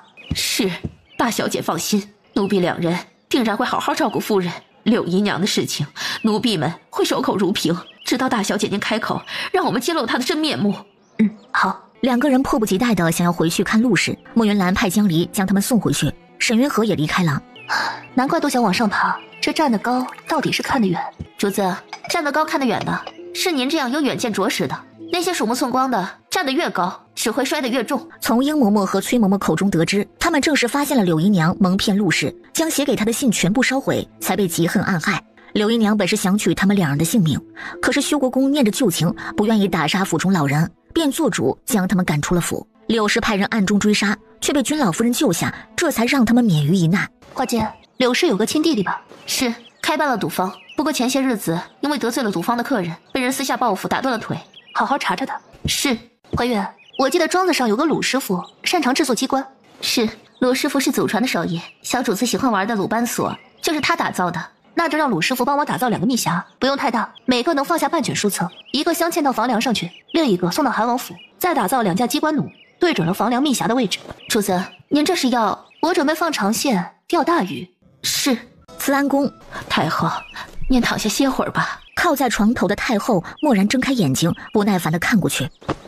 奴婢多嘴，罪该万死。起来吧。太后，穆侧妃送来的香囊仔细检查过了，除了花瓣，还有一小张纸条。医圣手札，难怪医术突飞猛进，整个人也如同脱胎换骨了一般。这么好的东西，穆云兰那个小蹄子也配？之前太子屡次让哀家出头，这一次也该他自己出力了。将这个纸条送给太子，告诉他治疗疫病的药方就在手札之上，他就知道该怎么做了。是。瑶华宫，德妃啊，瞧瞧你的好儿子好儿媳，对朕的乖孙女做了什么事儿？皇上，您都抱怨了34遍了，究竟想说什么？说多少也不能够平息朕的怒火。你瞧瞧周周乖宝的手伤成那样了，所以朕想着，皇上将八宝和周周抱入宫中养着这件事情，您就别想了。今天伤了手，明天就可能是有性命之忧，朕怎么就不能抱着他们入宫了？皇上，八宝和周周年纪小，之前又一直跟着云兰，离不开他们的母亲的。那你这个做婆婆的，把云兰接入宫中就是了。皇上，您是不是忘了还有楚寒霄这个儿子呢？正在门外求见的楚寒霄一阵无语。楚寒霄看过去，深邃的眼眸多了一丝哀怨。王爷，我一般不笑的，除非忍不住。可你这眼中的幸灾乐祸，可不是这么说的。哪有幸灾乐祸呀？分明是一片赤诚。没看出来。穆云兰正想再狡辩一下，内侍总管传话让他们进去。今天怎么过来这么早啊？娘亲，父皇，儿媳和王爷前来，除了要接走八宝和周周，还有一份礼物想要送给您。礼物？是。穆云兰海来润养，将一本厚厚的书册放到皇帝身侧的桌案上。周周认识，这是口吐手墨。不是了，妹妹，是医圣手札。皇帝神色慢慢严肃起来。哎呀，走喽，祖母带你们去摘牡丹。祖母要小心坏蜜蜂，很厉害的，会把你的手变馒头。坏蜜蜂再敢来，祖母一鞭子抽死他们。皇帝翻开医圣手札，泛黄的纸页记录着一张张珍贵的药方，每一个方子都有可能救活无数人的性命。云兰，这手札是你师公鬼手医圣留下来的吧？算是你的家传绝学，不必送入宫中的。父皇，在西院这4年，儿媳已经将医圣手札研究透彻了，里面的方子也都记下来了。经历过洛城救灾，儿媳深刻明白，一个人的力量有限，能救助的人也有限，不如将这医圣手札献给父皇，由父皇将里面的方子推广至天下。想来如此，能有更多的人获益吧？云兰，一旦推广至天下，那么这诡异一脉的优势可就不见了呀。父皇，医术不同于其他传承，别的学问也许讲究的是家学传承，可是医术从来不是敝帚自珍。医道讲究的是但愿世间无疾苦，宁可架上药生尘。儿媳的心愿也是如此。好一个但愿世间无疾苦，宁可架上药生尘。云兰，医圣手札朕收下了，你的功劳朕也记下了。你想要什么，尽管的和朕说。父皇，儿媳还真有想要的。尽管说，朕必定满足你的心愿。父皇，医圣手札虽然是我师公鬼手医圣所写，但是我师公也说过，尽信书不如无书。儿媳翻阅手札，发现的确有些方子已经不符合现状，需要更新。哦，所以儿媳想挑选几位太医共同研究药方，重新补全修改医圣手札，让它成为一本真正的医学宝典，造福整个大周百姓。你想要的就是这个？是。太医都是父皇的人，我抽调了人手，怕是会导致宫中太医不够用，还得劳烦父皇下令调度。这有何难的？你想要几个就调走几个，想要谁就都调走谁，大可全权做主。宫中有谁敢有半句不满，朕饶不了他。那儿媳就多谢父皇了。这个谢字儿，父皇可不敢收，而且你这也不算赏赐。再说一个。匆忙之间，儿媳还真想不出需要什么。那就回去慢慢想，什么时候想起来了，什么时候入宫跟父皇要。好。韩晓，医圣手札，父皇，医圣手札是云兰的，儿臣无条件支持他。好，你们两个都是好孩子。父皇，这医圣手札事关重大，要重新的修订整理，需要耗费不少的时间。在彻底修订完成之前，是不是先保密啊？保密？是。医圣手札重新修订完毕，推广开来，会引得更多人投入医道，更多的百姓跟着获利，甚至今后可以避免疫病困扰。儿臣觉得这样的喜事应该在父皇的寿辰之日亲自公布天下。医圣手札是云兰献上的，在朕的寿辰上公布，天下百姓会感念于朕，而忽视了他的功劳。父皇，原来身为韩王妃，也是皇室的一份子。父皇为大周呕心沥血，儿媳怎会在意这一点小小的名声呢？父皇，要不这医圣手札就当做给您的寿辰贺礼。儿媳这个人贪财的很，给了您手札，省下了一份礼物，心中偷着乐呢。你呀，好。既如此，那么就按照这韩萧所说的，等朕的寿辰再公布。这时间上来得及吗？距离父皇寿辰还有3个月，儿媳研究手札也有了不少心得，只需要和太医论证一番即可确定，时间完全来得及。好，那么朕就等着你的好消息，需要什么尽管从这宫中调动。是，那父皇记得一定要保密，谁也别说，到时候给大家一个惊喜。好，朕记下了。慕云兰和楚寒萧带着孩子们离开的时候，身后跟了装赏赐的车辆。这一次足足有5车，其中还有10000两黄金，不知道让多少人嫉妒的双目发红。慕云兰回到西院，主子，蜜匣送来了。慕云兰再次拿出一本手札，她将手札一分为2，一半放入眼前的蜜匣，另外一半呢交给花间，送到朱颜阁，放入蜜匣，镶嵌到房顶上。镶嵌的时候不要急，慢慢来，记得得提前闭门谢客，窗户漏点缝隙，不要关得那么严实。是，奴婢记下了。他已经挖好了坑，现在就看那些傻鱼上不上钩，往不往下跳了。时间一晃过去3日，王爷上朝回来了，今晚做好准备。太子那边准备动手了。不出所料，就是今晚。是动王府还是朱颜阁？我把医圣手札放在2个地方，若只动一处，必定会引起我们的防备。太子不会那么傻。花间，立刻给江离传信，让他做好准备，下手狠辣一些，只留1、2个活口，让他们把东西带走就行。是，王爷，府中可都安排妥当了。放心，一切稳妥。那就等夜晚降临吧。傍晚，眼看着时间差不多了，楚寒萧便准备入宫去接孩子。慕云兰起身活动，突然感觉一阵心慌。云兰，怎么？我跟你一起入宫，我感觉八宝和周周好像出事了。摄影，备马。结果刚来到宫门口，就看到内侍正匆匆忙忙往外走。奴才见过韩王、韩王妃，奴才正奉命求见2位呢。小郡王今日赏花之时落了水，发起了高烧，时不时的还说胡话呢。皇上已经召集了太医院所有的太医，王爷和王妃快去瞧瞧吧。瑶华宫内，治不了，朕大把的银子供着太医院，竟养出了一堆酒囊饭袋不成啊？治不了八宝，朕就摘了你们的脑袋。八宝，云兰。慕云兰没有作声，她坐到床边，牵起八宝的小手，便开始诊脉，捏紧金针，刷刷几下刺入八宝的穴位，一连落下13针。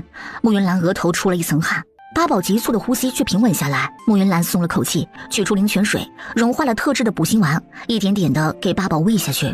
1刻钟之后，八宝在众人的期待中慢慢睁开了眼睛。娘亲，娘亲在哪？八宝不要乱动啊！八宝知道，娘亲给八宝扎针，八宝不能动。德妃猛地捂住嘴，眼泪滚滚往下掉，生怕自己哭出了声打扰治疗。皇爷爷、祖母，八宝不疼啊，不用难过的。好，祖母不难过，爸爸好起来，祖母就不难过了。八宝乖，皇爷爷下令让人填了那组荷花池，以后再不会让你落水了。妹妹喜欢荷花的，妹妹呢？怀素抱着周周走进来。皇上娘娘，小郡主哭得厉害。周周挣扎下地，快步跑到床边。周周帮哥哥呼呼，痛痛飞飞。哥哥不怕，周周保护哥哥。周周力气很大，谁敢伤害哥哥，周周就打死他。好，哥哥相信周周。爹爹在，爹爹会保护八宝和周周的。爹爹，还有娘亲呢。对，爹爹也会保护你们娘亲的。